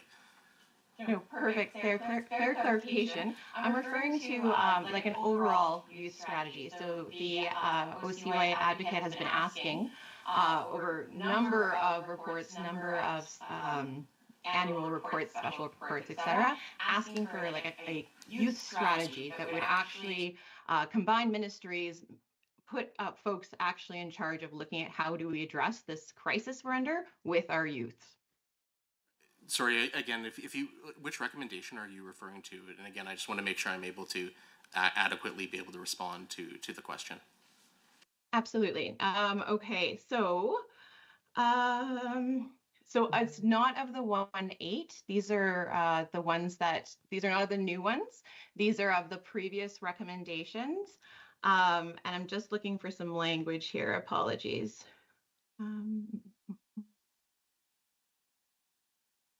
If I may, I guess if I may, MLA, or just to try to translate here as the chair trying to navigate through this, you're looking for a holistic response into the overall youth strategy being a collaborative effort between the 4 different ministries at the table? Is that what you're looking for them to comment on? Thank you for attempting to clarify my question. Really, I'm looking for, my initial question is really just a yes or no, which is, it sounds like, am I understanding correctly, that each ministry, of course, are working on different aspects of strategies to work with the youth. My question is there, my understanding is that we do not have a committee, a working group, an advisory group, anything along those lines that specifically set out with a mandate to look at youth strategy across all ministries. That context, I'll ask the panelists to answer as best they can. Thank you for that. With that in mind, specific to recommendations we receive from the OCYA, they sometimes are directed to individual ministries, sometimes to ministries, sometimes to multiple ministries. And as we work through those specific recommendations, we will make sure we're coordinating across departments as appropriate. With respect to broader collaboration, that is something that we do regardless of whether there's a specific recommendation we're responding to from the OCYA, to ensure that we're moving forward on a number of different areas where strategic actions are required. Children and Family Services is central to that. We work very closely with our colleagues in mental health addiction, exceptionally close with our colleagues in SCSS and other departments, as well as Recovery Alberta and Alberta Health Services, given the unique nature of children, youth, and young adults who are in the child intervention system or have transitioned out of it. Many of the challenges that children who are in our system face could be faced by any Albertan, but when you're within the child intervention system and the legislation that captures that, there are unique pieces that go along with that and trauma that we work through. And as it's a priority for me to connect with colleagues. We connect regularly, regardless of whether we're updating on recommendations from the OCYA. Do you have a follow-up, MLA, to that one? I do. Thank you so much. So thank you for that answer. So just looking at the numbers that we're continuing to see, right? We continue to see the same kind of group of youths, children and youths who are being affected across all of our ministries, right? And the most recent, of course, moving past the current annual report we're looking at, these numbers continue to climb, both in terms of numbers and deaths, but also in terms of over-representation of Indigenous children and youth. So I understand we don't have an overarching youth strategy. This is not something that has been put forward. However, since we're looking at an ongoing, like what we're doing is obviously not working well enough. So my question is, I guess, specifically Children and Family Services, just because we were already conversing, what tangible changes have been made simply because of this continuing increase in numbers of deaths and injury for children and youth? Thank you for that. And I'll lean on some of my earlier responses to some of the other questions as well. And every death or serious incident is thoroughly reviewed. We do it internally. The OCYA has its roles and responsibilities to do it under their own legislation, and they come up with recommendations that we respond to. So over the last number of years, we have focused on a number of tangible actions. We continue to learn from tragic events that occur to continuously improve our system. And we work with our colleagues from across other industries. Examples of what we do when we do go through these processes is to make improvements to our training, policy, and technology to assist our frontline practitioners in making the best decisions, and we set the policy framework for that to occur with all of the issues that they're facing. That could be in the mental health and addiction system, that could be with our colleagues in SCSS, with the FSD program, and we respond as well as we can and continue to work collaboratively on that. We are consistently trying to bring forward trauma-informed, evidence-based care to ensure that our system improves and we get stronger over time to alleviate and prevent some of these types of incidents from occurring. For that, I have, oh shoot, where am I at here? I apologize. MLA Sinclair, followed by Chapman. Thank you, Mr. Chair, and thank you to all the members and representatives from each ministry for coming here today. I think you've highlighted some incredibly important steps that we've taken in the province to be able to address some of these extremely complex but often impossible and tragic circumstances. So I appreciate the work that you guys do. Mr. Chair calls it heavy lifting, but I don't even know if there's a word that describes it. So I certainly appreciate it, and hearing about some of these programs again. I think through mental health and addiction, I commend you on the ones that are hopefully gonna help some more of our kids in schools and wraparound support, so I appreciate that.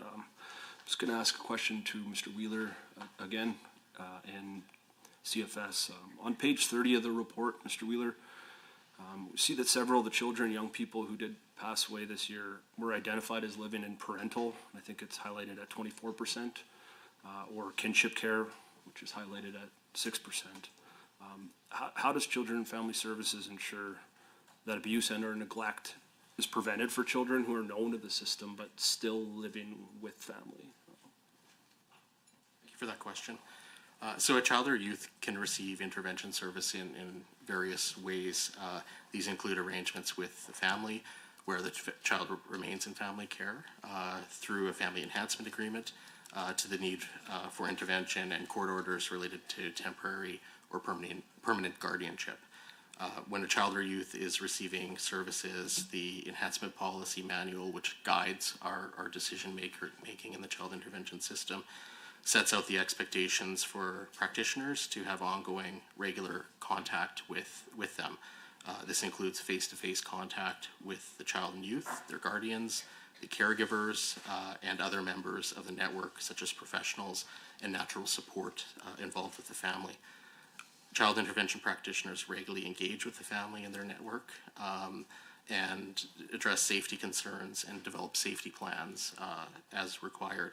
Any new concerns must be addressed through a review of and revisions to the safety plan, and may require a change in legal status or placement in other settings if that's the outcome of what that assessment is.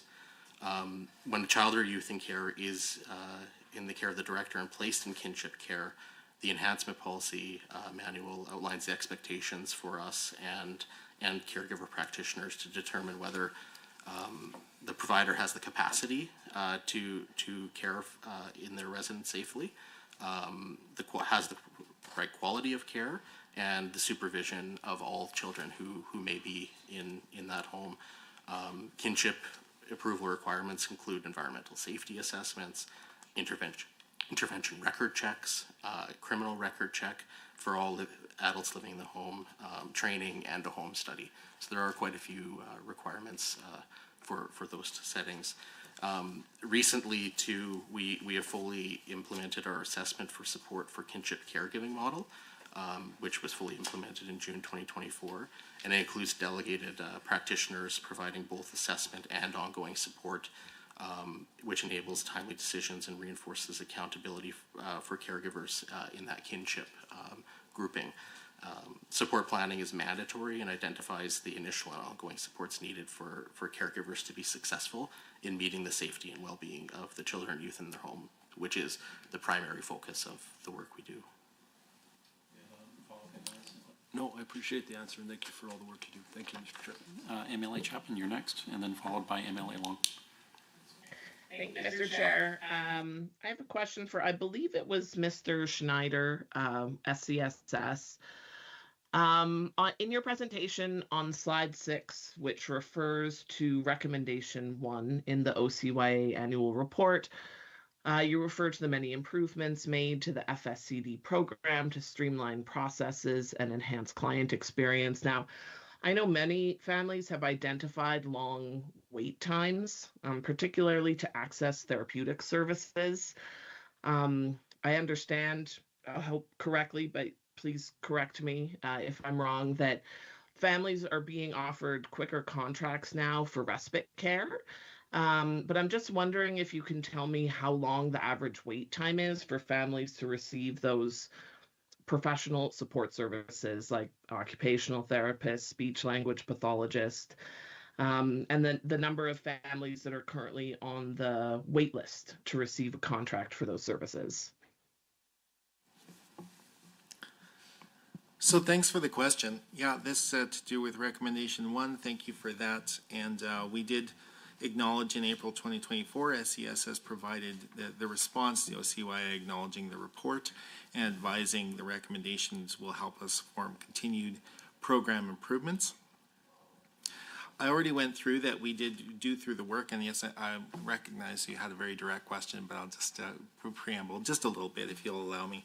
That we did have the What We Heard report, so we do listen very, very carefully to our constituents, and we are aware of the various pieces that they bring to our attention that would be areas for improvement. And as the chair mentioned, continuous improvement is very important in this space. It's where we generally make the best gains. Many improvements have been made to streamline the process and enhance client experience, while also addressing the feedback from the families. So I breezed through this a little bit, and I apologize. So if I can just revisit my speaking notes, I was rushed at that particular moment. So perhaps that will help with this answer. So in the summer of 2023, FSCD implemented improvements to the MDT, and I did go through that multidisciplinary team piece, which we did hear quite a bit about. And that was also to empower our caseworkers ultimately to make more of those decisions and use that process less often. And so we do have the MDT process still available to us to use when the family requests, or as mentioned, when there is a lack of clarity to the evidence and there's more information needed. So that has been directed or incorporated into our policy as mentioned. After the implementing the changes in 2023, we did see a 33% reduction. I believe I did mention that before as well. Digital improvements. I believe I had to skip this part, so I'll jump back in here. Digital improvements such as new assessment and case management system implemented in the winter of 2023 has reduced the overall time it takes to complete an assessment and develop an online application for FSCD, which was launched in the summer of 2023. The new online application provides more personalized and individual experience for families applying for the program. To ensure the system is user-friendly, it was developed with input from members of the FSCD Provincial Parent Advisory Committee and representatives from Inclusion Alberta, Autism Calgary.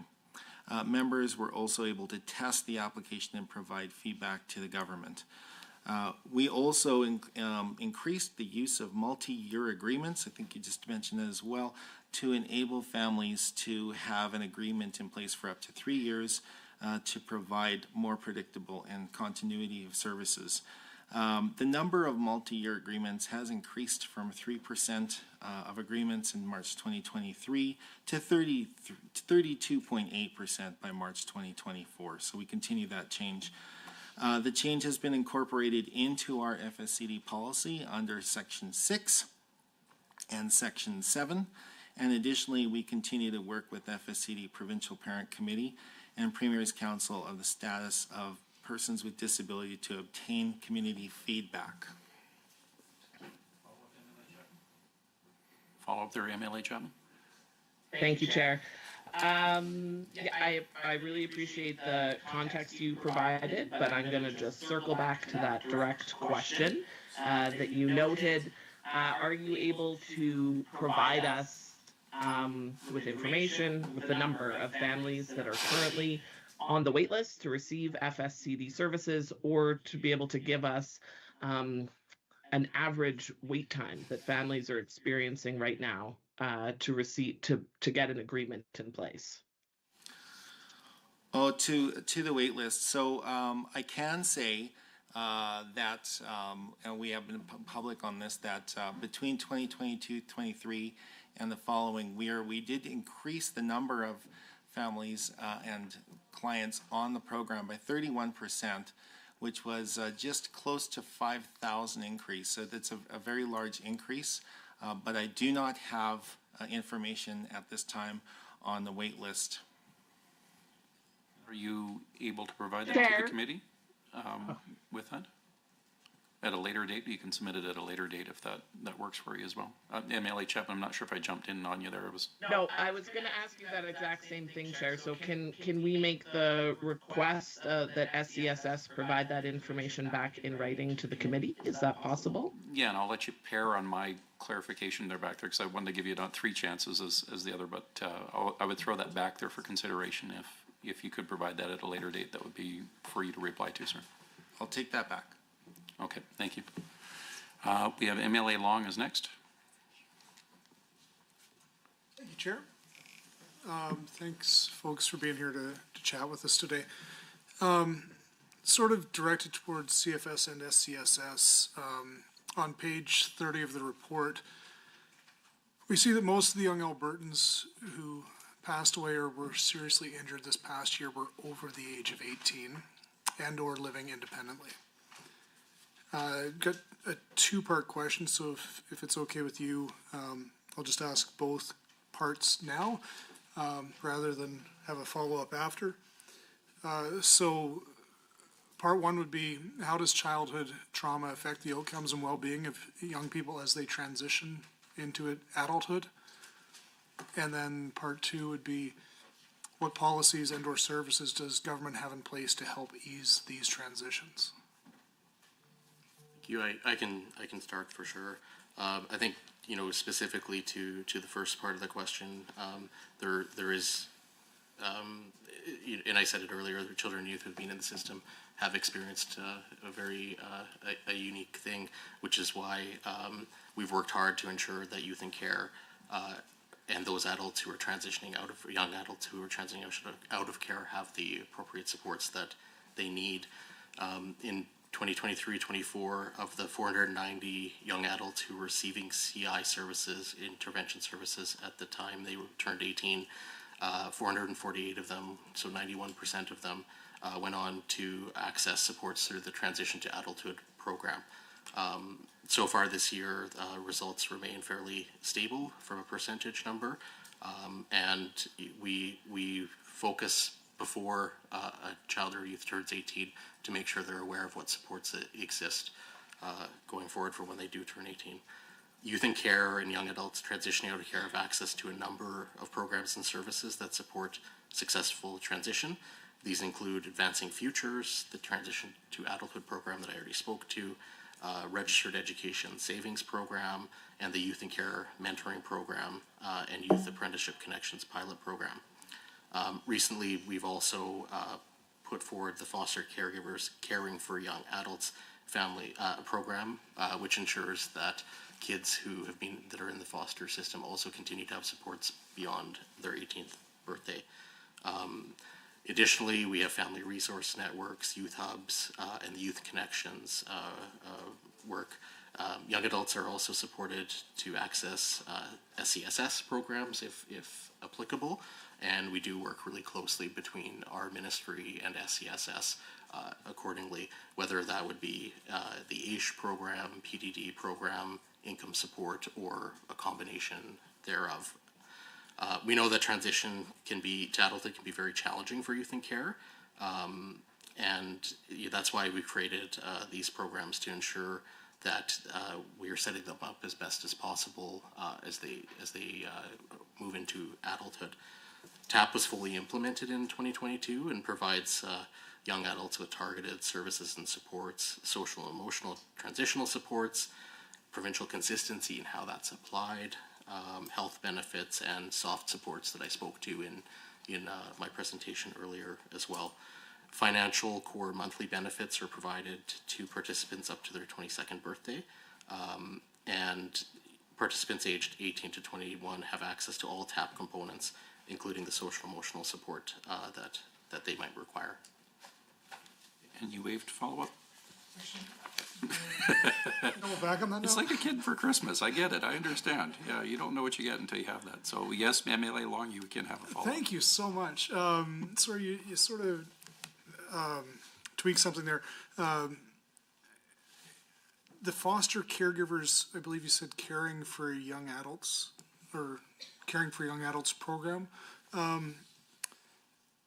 Could you provide a little bit of a glimpse into what that looks like and what you're hoping to accomplish with that? Like I do come from a family of, my parents were foster parents, and it's something I'm very passionate about, and trying to give youth the best leg up. And anyway.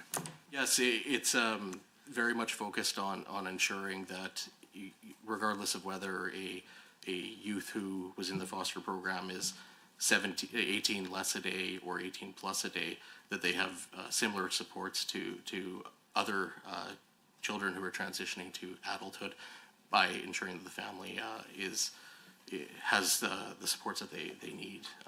So we recognize it's a very important transition in any child's life to adulthood, and the supports that that are provided to most children in Alberta should also be applied in this setting too.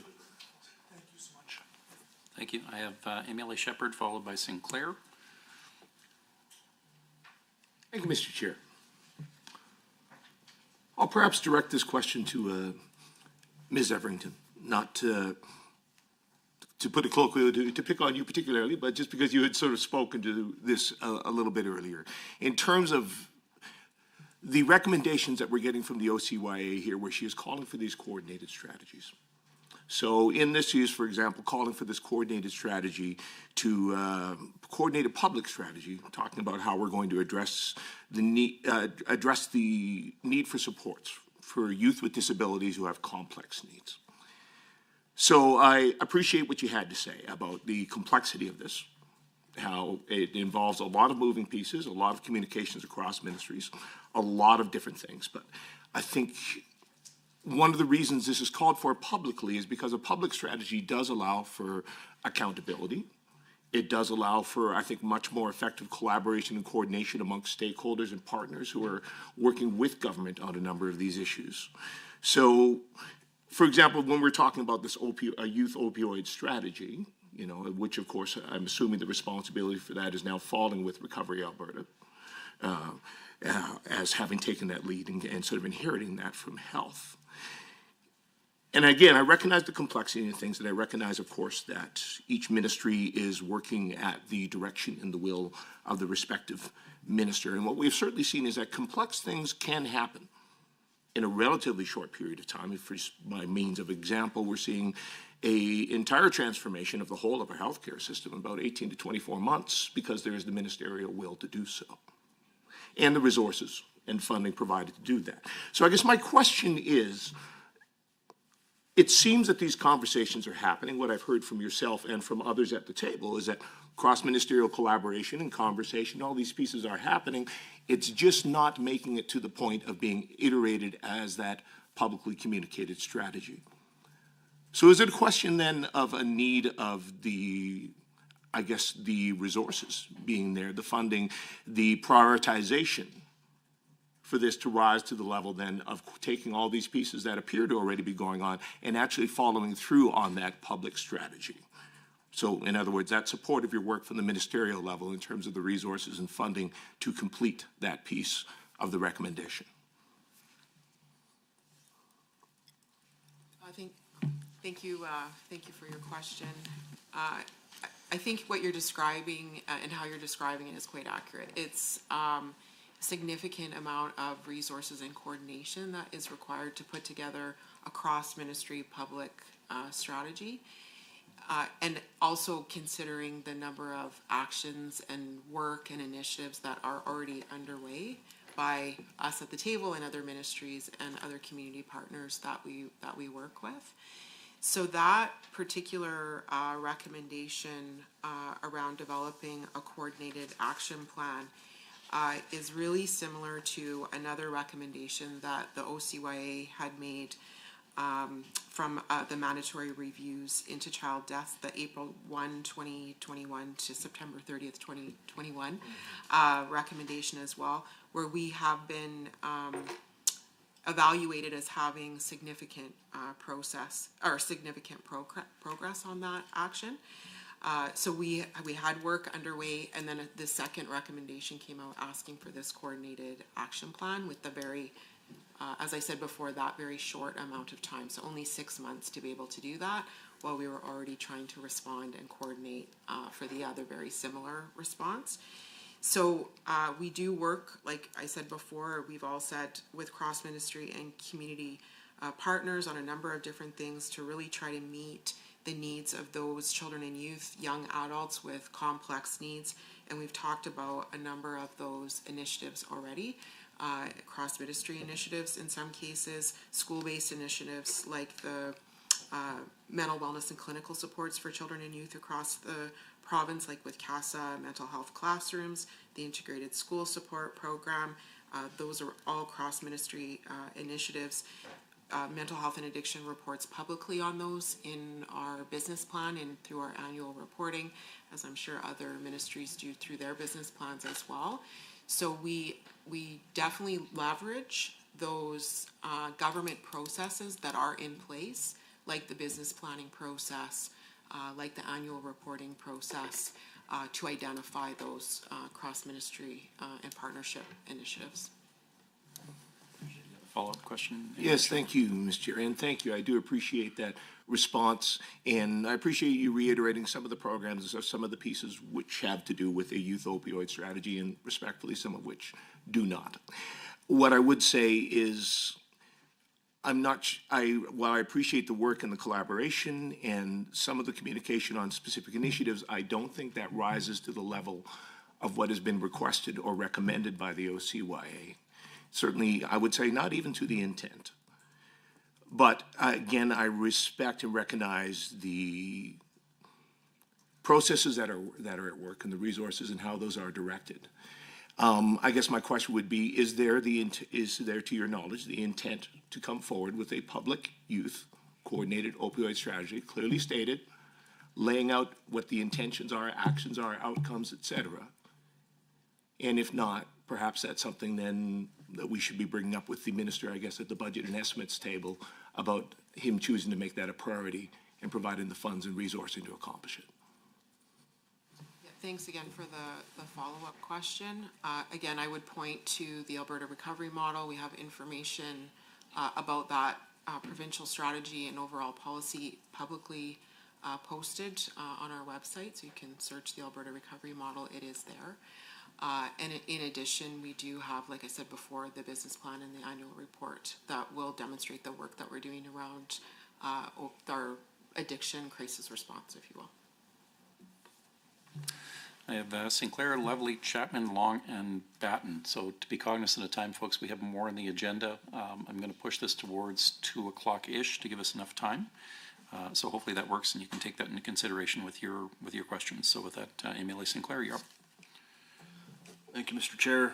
I'd like to turn my attention to the recommendations made in the annual report for CFS again, Mr. Wheeler.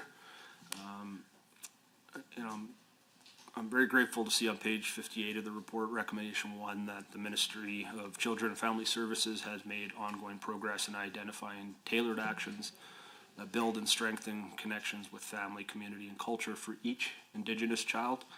I have the highest percentage of Indigenous people in the province. I'm First Nation from Treaty 8 Indigenous myself, so these are more than statistics. I see all these firsthand, and I grew up around it. So any meaningful change to me is quite impactful and incredibly difficult to speak about. So I certainly appreciate the daily work you guys all do, but my question is, what work has been undertaken to make these connections more accessible for Indigenous children?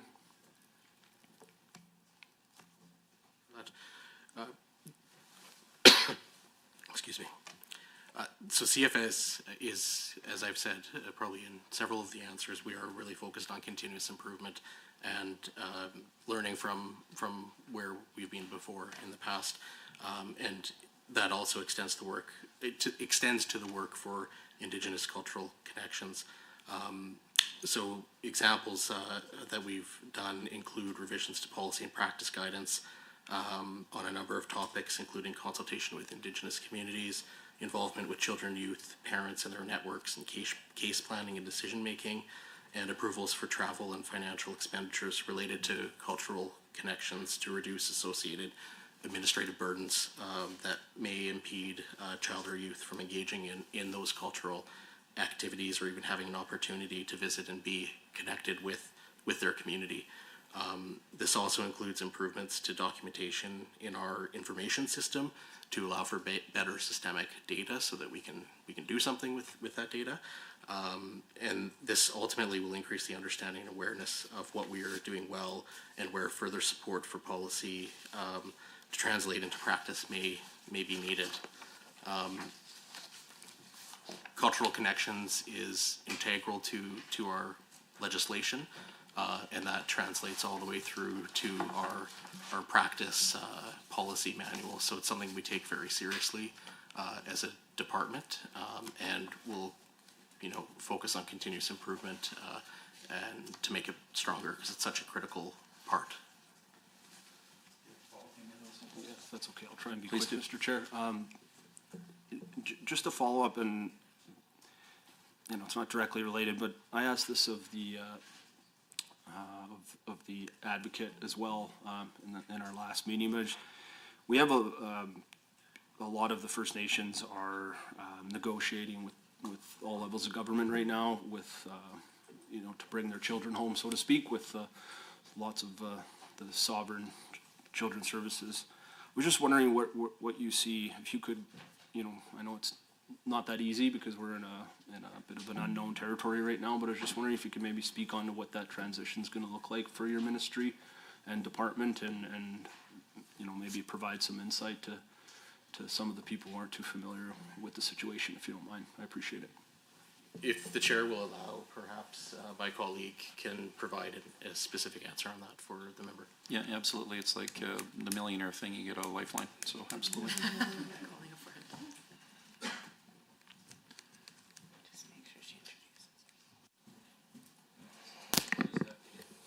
To introduce yourself for the record as well, ma'am. Good afternoon. My name is Cynthia Dunnigan. I'm the Assistant Deputy Minister of Indigenous Partnerships and Strategic Services. To respond to the question, I guess, we would say that the Federal Act was enacted in 2020, and it's about to undergo a 5-year review. It is a First Nations-led process. So, we at CFS are available to work with any First Nation that comes forward and says that they are ready to take over authority for their children and family services. And at this point, we have transitioned to 4 First Nations. Appreciate it. Thank you. Thank you. Thank you very much. I have MLA Chapman, followed by Lovely. Thank you, Chair. Before I ask my question, can I just get a point of clarification from you? You had said we were going to end this questioning at 2, but when I look at the agenda, I don't see an hour's worth of material left on there. So I'm wondering if we can have a little bit more time in this question period, because we seem to have a lot of questions. Yeah, well, I guess if you were chairing, you might have a different shot clock than I do, and given the conversations we had, that's the guidelines I'm going for. I don't want to cut anyone off, but I do want our members to be cognizant that we do have a hard stop at 3. There are a number of potential motions and a potential of non-motions that still require deliberations and recommendations plus other business. So Chair's discretion, trying to monitor that accordingly, Amanda. Okay, thank you, Chair. I'll be quick. I'm back to Mr. Schneider. So on slide 9 in your presentation, as related to PDD, now this is on recommendation 4 in the OCYA annual report. I think if I have interpreted your slide correctly, it suggests to me that you have rejected that recommendation. And I have a question about this because, so recommendation 4 is that you should accept and action the PDD steering committee recommendation. And I'll just remind folks that one of the recommendations from that PDD steering committee was make individuals with IQs between 70 and 85 who have similar support needs eligible for PDD services. That's recommendation 2 from the 2021 PDD steering committee report. Now, when I look at the regulations that you refer to around PDD eligibility, I see that there is criteria for intellectual capacity, but also adaptive skills. I know that there has been criticism that the regulations were never meant to solely focus on that intellectual capacity or an IQ number. So I want to check, am I correct that PDD eligibility is strictly set on the metric of intellectual capacity? Or will the department consider changing or following the regulations more generally in terms of when it comes to those adaptive skills criteria as well? Yeah, thanks for the question. So our public-facing response from last April was that SESS provide a response to OCYA, acknowledging the report, advising the report and recommendations will help continued program improvements. So that is not a rejection. We didn't say rejection, and I didn't use those terms. So I know you're asking for the clarification, so be clear. This is a matter of interpretation of regulation and act, and that is where we are at this time, which points us to a change such as recommended would need to go through an appropriate cabinet process to move forward. So it is not our understanding from our advice, our legal advice, that the ministry would move unilaterally towards changing the interpretation as it has been. The consideration to do so would be a full legal and legislative process. Does that help? Yes, yeah, thank you. And so I didn't mean to, I wasn't being negative on rejection. I was just trying to understand that I was interpreting your slide number 9 properly. And then quick follow-up, you're going to recognize this question because it's similar to the one I asked on FSCD. I'm wondering if you are able to provide us with the current wait list for PDD. If you don't have that information in front of you, may I also request that you provide that in a written submission to the committee as you're going to do on the FSCD waitlist number. I'll take that back.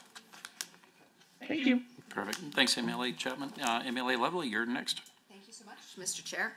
Recommendation 19 on page 64 of the annual report, we can see that the Office of Child and Youth Advocate recommended that the Ministry of Children and Family Services and the Ministry of Justice should develop a protocol that requires children intervention services be informed prior to the release of individual who incarcerates for family violence.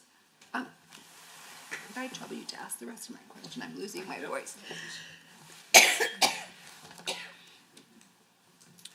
We're here, right? Intervention. Pardon me, Mr. Chair. Should develop a protocol that requires child intervention services be informed prior to the release of an individual who's been incarcerated for family violence where the family was involved with child intervention services. The advocate indicated its appreciation of the initial collaborative steps undertaken, with the recommendation assessed that some progress completed. It's a two-part question, so if I may, I'll just try and squeeze them both in, but could the Ministry of Children and Family Services please explain to this committee some of the work that has been completed under this recommendation? And then also afterwards, I guess I shouldn't do the follow-ups for the Ministry of Justice, so I should separate that, Mr. Chair. Apologies. Thank you. Thank you. I can speak to the work CFS has been working on this. So our internal portal for our staff that's available to all our staff has information on Clare's Law, including a fact sheet, FAQs, a recorded PowerPoint presentation, and these provide an overview of the legislation and how frontline staff can support their clients in applying for disclosure and accessing supports through Clare's Law. This information was incorporated into what I spoke about earlier, our enhancement policy manual, which guides the work that our staff does in the fall of 2023 and provides information and guidance to all of our practitioners to further support potential victims of family violence. Currently, our ministry relies on existing methods for reporting of children and youth in need by involved professionals, including law enforcement and the community. Our initial collaborations with Public Safety and Emergency Services Ministry to discuss the potential for mandatory preemptive reporting of an offender indicated concerns for potential privacy breaches, as automatic notifications of releases do not necessarily serve the process or the purpose of reporting safety concerns for a child or youth. We're continuing to collaborate with PCIS, though, and I've identified a mechanism which will allow our practitioners to submit a request to be directly notified of a specific offender's release in cases involving domestic violence, where there would be a need to complete updated safety planning in the event an offender is released from custody. We're working on further guidance to our staff to support this and anticipate incorporating into a standalone safety planning practice support within our upcoming policy manual updates, possibly as early as this spring. Follow-up, or is it back to Lovely, or Sinclair, are you taking it? Okay. Are you here? Could? Yeah, okay. Okay, gotcha. So could the Ministry of Justice please outline what further collaboration is underway or planned to further enhance progress on recommendation 19? Thank you for the question. So this recommendation was issued in 2021, and the Ministry of Public Safety and Emergency Services is the responding ministry. My colleague at Children and Family Services has spoken about some of that collaboration that they've had with Public Safety and Emergency Services. I would say this recommendation was made in relation to impacts that family violence have on children deaths, and specifically referencing situations where offenders were released from custody and involved correctional services, victim services, and policing services. So those services are all now within the mandate of Public Safety and Emergency Services, and such I'm unable to provide any more further information on this one. And I have 2 remaining. So if it's the will of the committee to make these snappy, to get through it, we can do those, and then allow ourselves enough time for the remaining orders that we have on the paper. So with that, MLA Batten, you're up on deck. Thank you so much, Chair. I will be brief.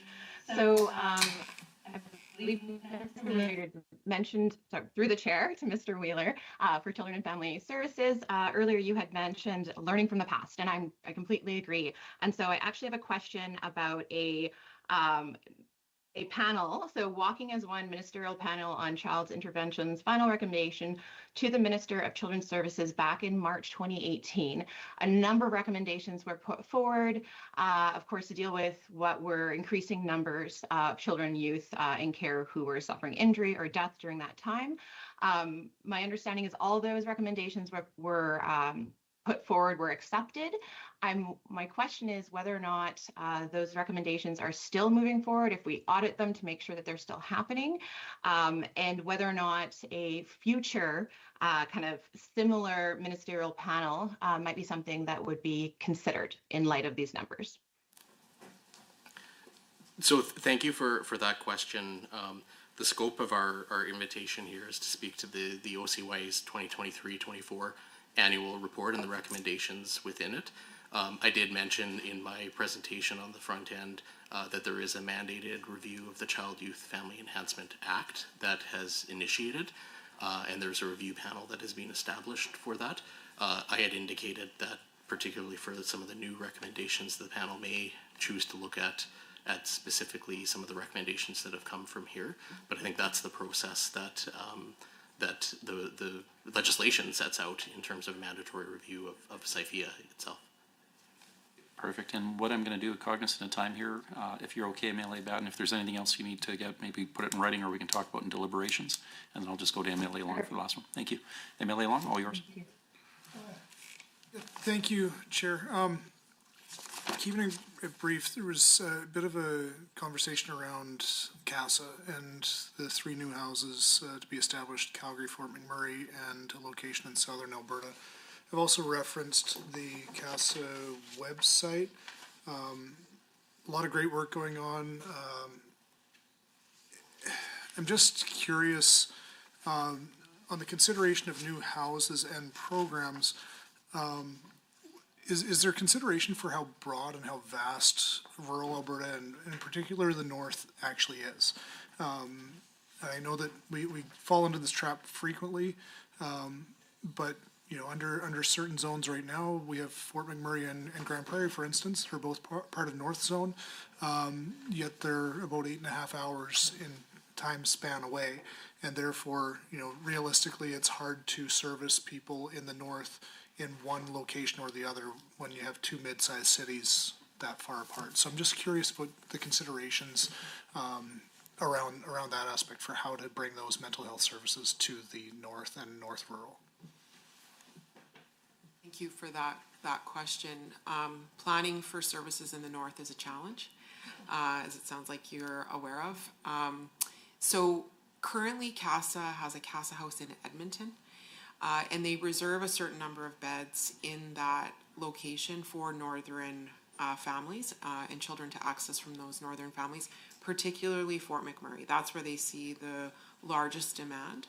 So that was the reason for the decision to place CASA House in Fort McMurray. So it was done with an awareness that would also alleviate some of that pressure on Edmonton, which would make it easier again for other areas of the north to be able to access the Edmonton location, recognizing it's not the perfect solution, but wanting to create more capacity there. CASA houses are unique in the sense that they really are for children and youth that need psychiatric care that we would maybe normally see in psychiatric units, youth psychiatric units. CASA has developed this psychiatric program for them. But part of the work on CASA mental health classrooms is to catch those kids before they need that level of care. So I don't have the specific locations with me now, but there are a number of CASA mental health classrooms that will be in the north. And part of that is to try to intervene early before they require that level of intensity of psychiatric care. Yeah, thanks very much.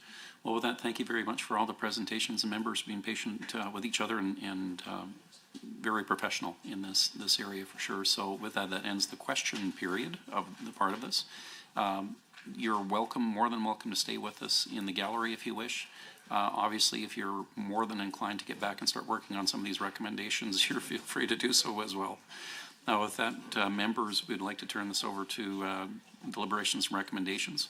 And maybe we'll just take a quick 2-minute break while we reset the room here, if that works.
Members, welcome back. And again, really appreciate your careful consideration of the topic matter at hand. So as part of our consideration, the Office of Child Youth Advocate, the Annual Report 23-24, this committee has now received a briefing from the Child Youth Advocate, written submission for Public Safety Emergency Services, and the presentation from the last four ministries. So to prepare for our discussion today, pursuant to Standing Order 52041, committee members wishing to propose substantive motions were asked to put them on notice to ensure all members would have a chance to consider the various proposals that may be raised today. However, motions on notice may end up not being introduced for consideration. If something unexpected comes up due to the deliberations or the questions and answers we just had, the committee members may wish to move a motion that is not on notice, may request permission for the committee to do so. So with that in mind, we'll open up for discussion. MLA Van Dyken, you caught my attention first. Thank you, Chair. And with that, I would like to move substantive motion number 1 that was submitted prior, and should be able to get it on screen. I'm seeing it on my screen here. Moved by MLA Van Dyken that the Standing Committee on Legislative Offices recommend that the Office of the Child and Youth Advocate continue to work with the relevant ministries to improve outcomes for children and youth in care in Alberta. Why I put this motion forward is essentially, if I may speak to it. Yeah, we had a little bit of a difficulty seeing it on the screen, so we'll just give ourselves a little chance with that MLA to get it on the screen, but please continue your discussion. Once we have it posted, then you can confirm, as you read, that it's consistent. Yes, that looks correct. Okay, please proceed, sir. And why I bring that forward is, over the years as being an MLA and being part of this committee, it's been good to see the cooperation and the collaboration between the advocate and the different ministries. Quite often I think, well, they'll be dealing with one ministry, but in all reality they deal with, and we saw it today, they probably deal with at least a half a dozen different ministries on a case-by-case basis. So I think it's important that we recognize the work that's happening and encourage and that continues to happen in a collaborative manner going forward, in primarily for outcomes of children in care. The mandate of the Office of the Child and Youth Advocate is representing the needs and the rights of the individuals, children in care, and within the justice system. So I think it sounds to me like we're seeing progress, and I would like to encourage that to continue to happen. I'll open the floor to any other further discussion. Once, twice. Seeing none, I am prepared to call the question. All in favor of the motion as presented by MLA Van Dyken, please say aye. Aye. Any opposed? And we'll go online. All those in favor, please say aye. Aye. Motion carried. Open up the floor for any MLA Van Dyken. You're a good gunslinger from the Old West here today. That was fast. I'm also going to move the other motion that was submitted prior, that the Standing Committee on Legislative Offices recommend that the government continue cross-ministry efforts to address the challenges identified for children and young people in care with disabilities and complex needs in the 2023-24 Annual Report of the Child and Youth Advocate. You know, in our discussions, I asked the question with regards to the difficulty in actually having a plan outlaid for the cross-ministry collaboration as suggested by the advocate. The answers were relevant to the changes that happen in the differences case by case, what they have to deal with on a day-to-day basis. And we see recommendations that have come forward with regards to young people in care with disabilities and complex needs, and whether that's with housing or other supports. And I think it's important that the different ministries that are addressing these needs continue to work together to come to results that are acceptable and what we all here around the table would like to see in that work and try to continue the work and address the challenges that are before them. Okay, and MLA Shepherd, you got mine? Thank you, Mr. Chair. I appreciate Mr. Van Dyken bringing forward this motion. Certainly would support it. Just a few comments in regards to it. I think, following on some of the questions I raised and some of the comments I made at the table with the representatives from the ministries, I do appreciate the cross-ministry efforts that are happening and the work that is being done there, but I would just note again that what we have from the Child Youth Advocate are very specific requests, not just for folks to collaborate and work across ministries, but to publicly report on that work and to articulate it in the form of a clear strategy. So actual intents, focuses, outcomes, steps that are being taken. And I just reiterate that, as I did with the ministry, representatives from the ministries that are at the table, there are concrete reasons for that. That allows for much more accountability, both to the Child Youth Advocate themselves to ensure that we can track how this work is being done. That allows for public accountability, certainly for us as legislators. I would think we would want to have that kind of accountability so we can better understand that work and ensure that we are doing our due diligence. And then lastly, the opportunities for that collaboration for those in the public, both for those who are needing to access these services and are having these concerns to see clearly what the strategy and intent of the work of these ministries under the guidance of the government's ministers is, but also those who are delivering services and who are essential partners in this work, in collaborating with government, in often cases funded by government. So I remain disappointed that we continue to see stalling, obfuscation, and I certainly do not blame the representatives that were here. They are doing their job as public servants, but this is something I guess we will look for the opportunity perhaps to continue to raise with the ministers themselves in the upcoming budget and estimates process. Thank you. Any other further discussion? I am prepared to call the question. All those in favor of the motion, please say aye. Aye. Any opposed? And online, all those in favor, please say aye. Aye. Motion carried. Are there any other further items? MLA Van Dyken. Okay, moving right along, and another motion that required with regards to our review of the annual report of the Child and Youth Advocate, I would move that the Standing Committee on Legislative Offices direct the Legislative Assembly Office to prepare a draft report on the committee's review of the 2023-2024 annual report of the Child and Youth Advocate, and B, authorize the chair to approve the report after making it available to committee members for review. And I believe we have it on the screen. If you confirm as read. Yes. Yes, as printed. Okay. And with that, open up for discussion.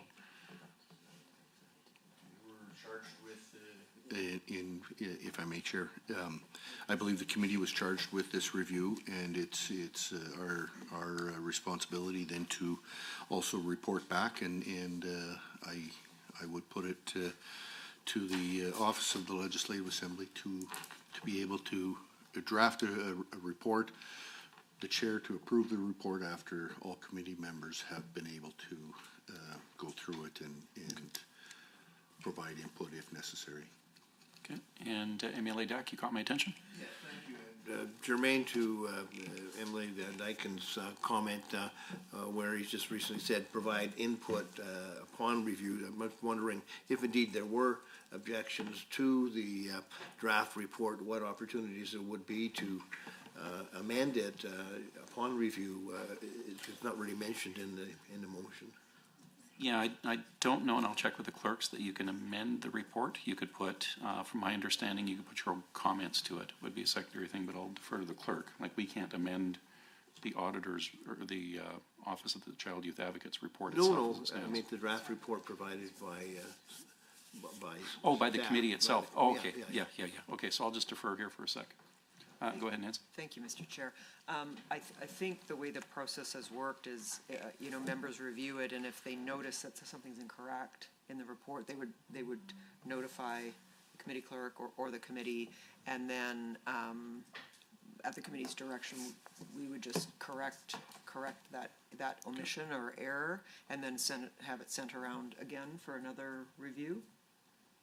Does that meet the needs the Makes clarification? sense. I just want to make sure Okay. that there was an opportunity to Okay, yep. bring objections forward and that it wouldn't be disseminated publicly until consensus was achieved. Okay, perfect. MLA Shepherd? Sorry. Thank you, Mr. Chair. And just, well, I guess while we're clarifying, I know we've been through this process a few times, but I just wanted to sort of clarify then as to, so what aspects, I guess, of the discussion will be reflected in the report? So, for example, I've raised the comments that I did about, I guess, the lack of that strategic planning, for the feeling that that is not being responded to. Would that be reflected in this report? Or if I wanted to see something like that reflected, would that be something then where we'd be required to put forward notice of wanting to submit something in the form of a minority report? Yeah, I would suggest, and I'll defer to the clerk on that, if it was something specific, because you've already stated here, MLA Shepherd, on the record, what your concerns were, the clerks would reflect what the discussion is on the report.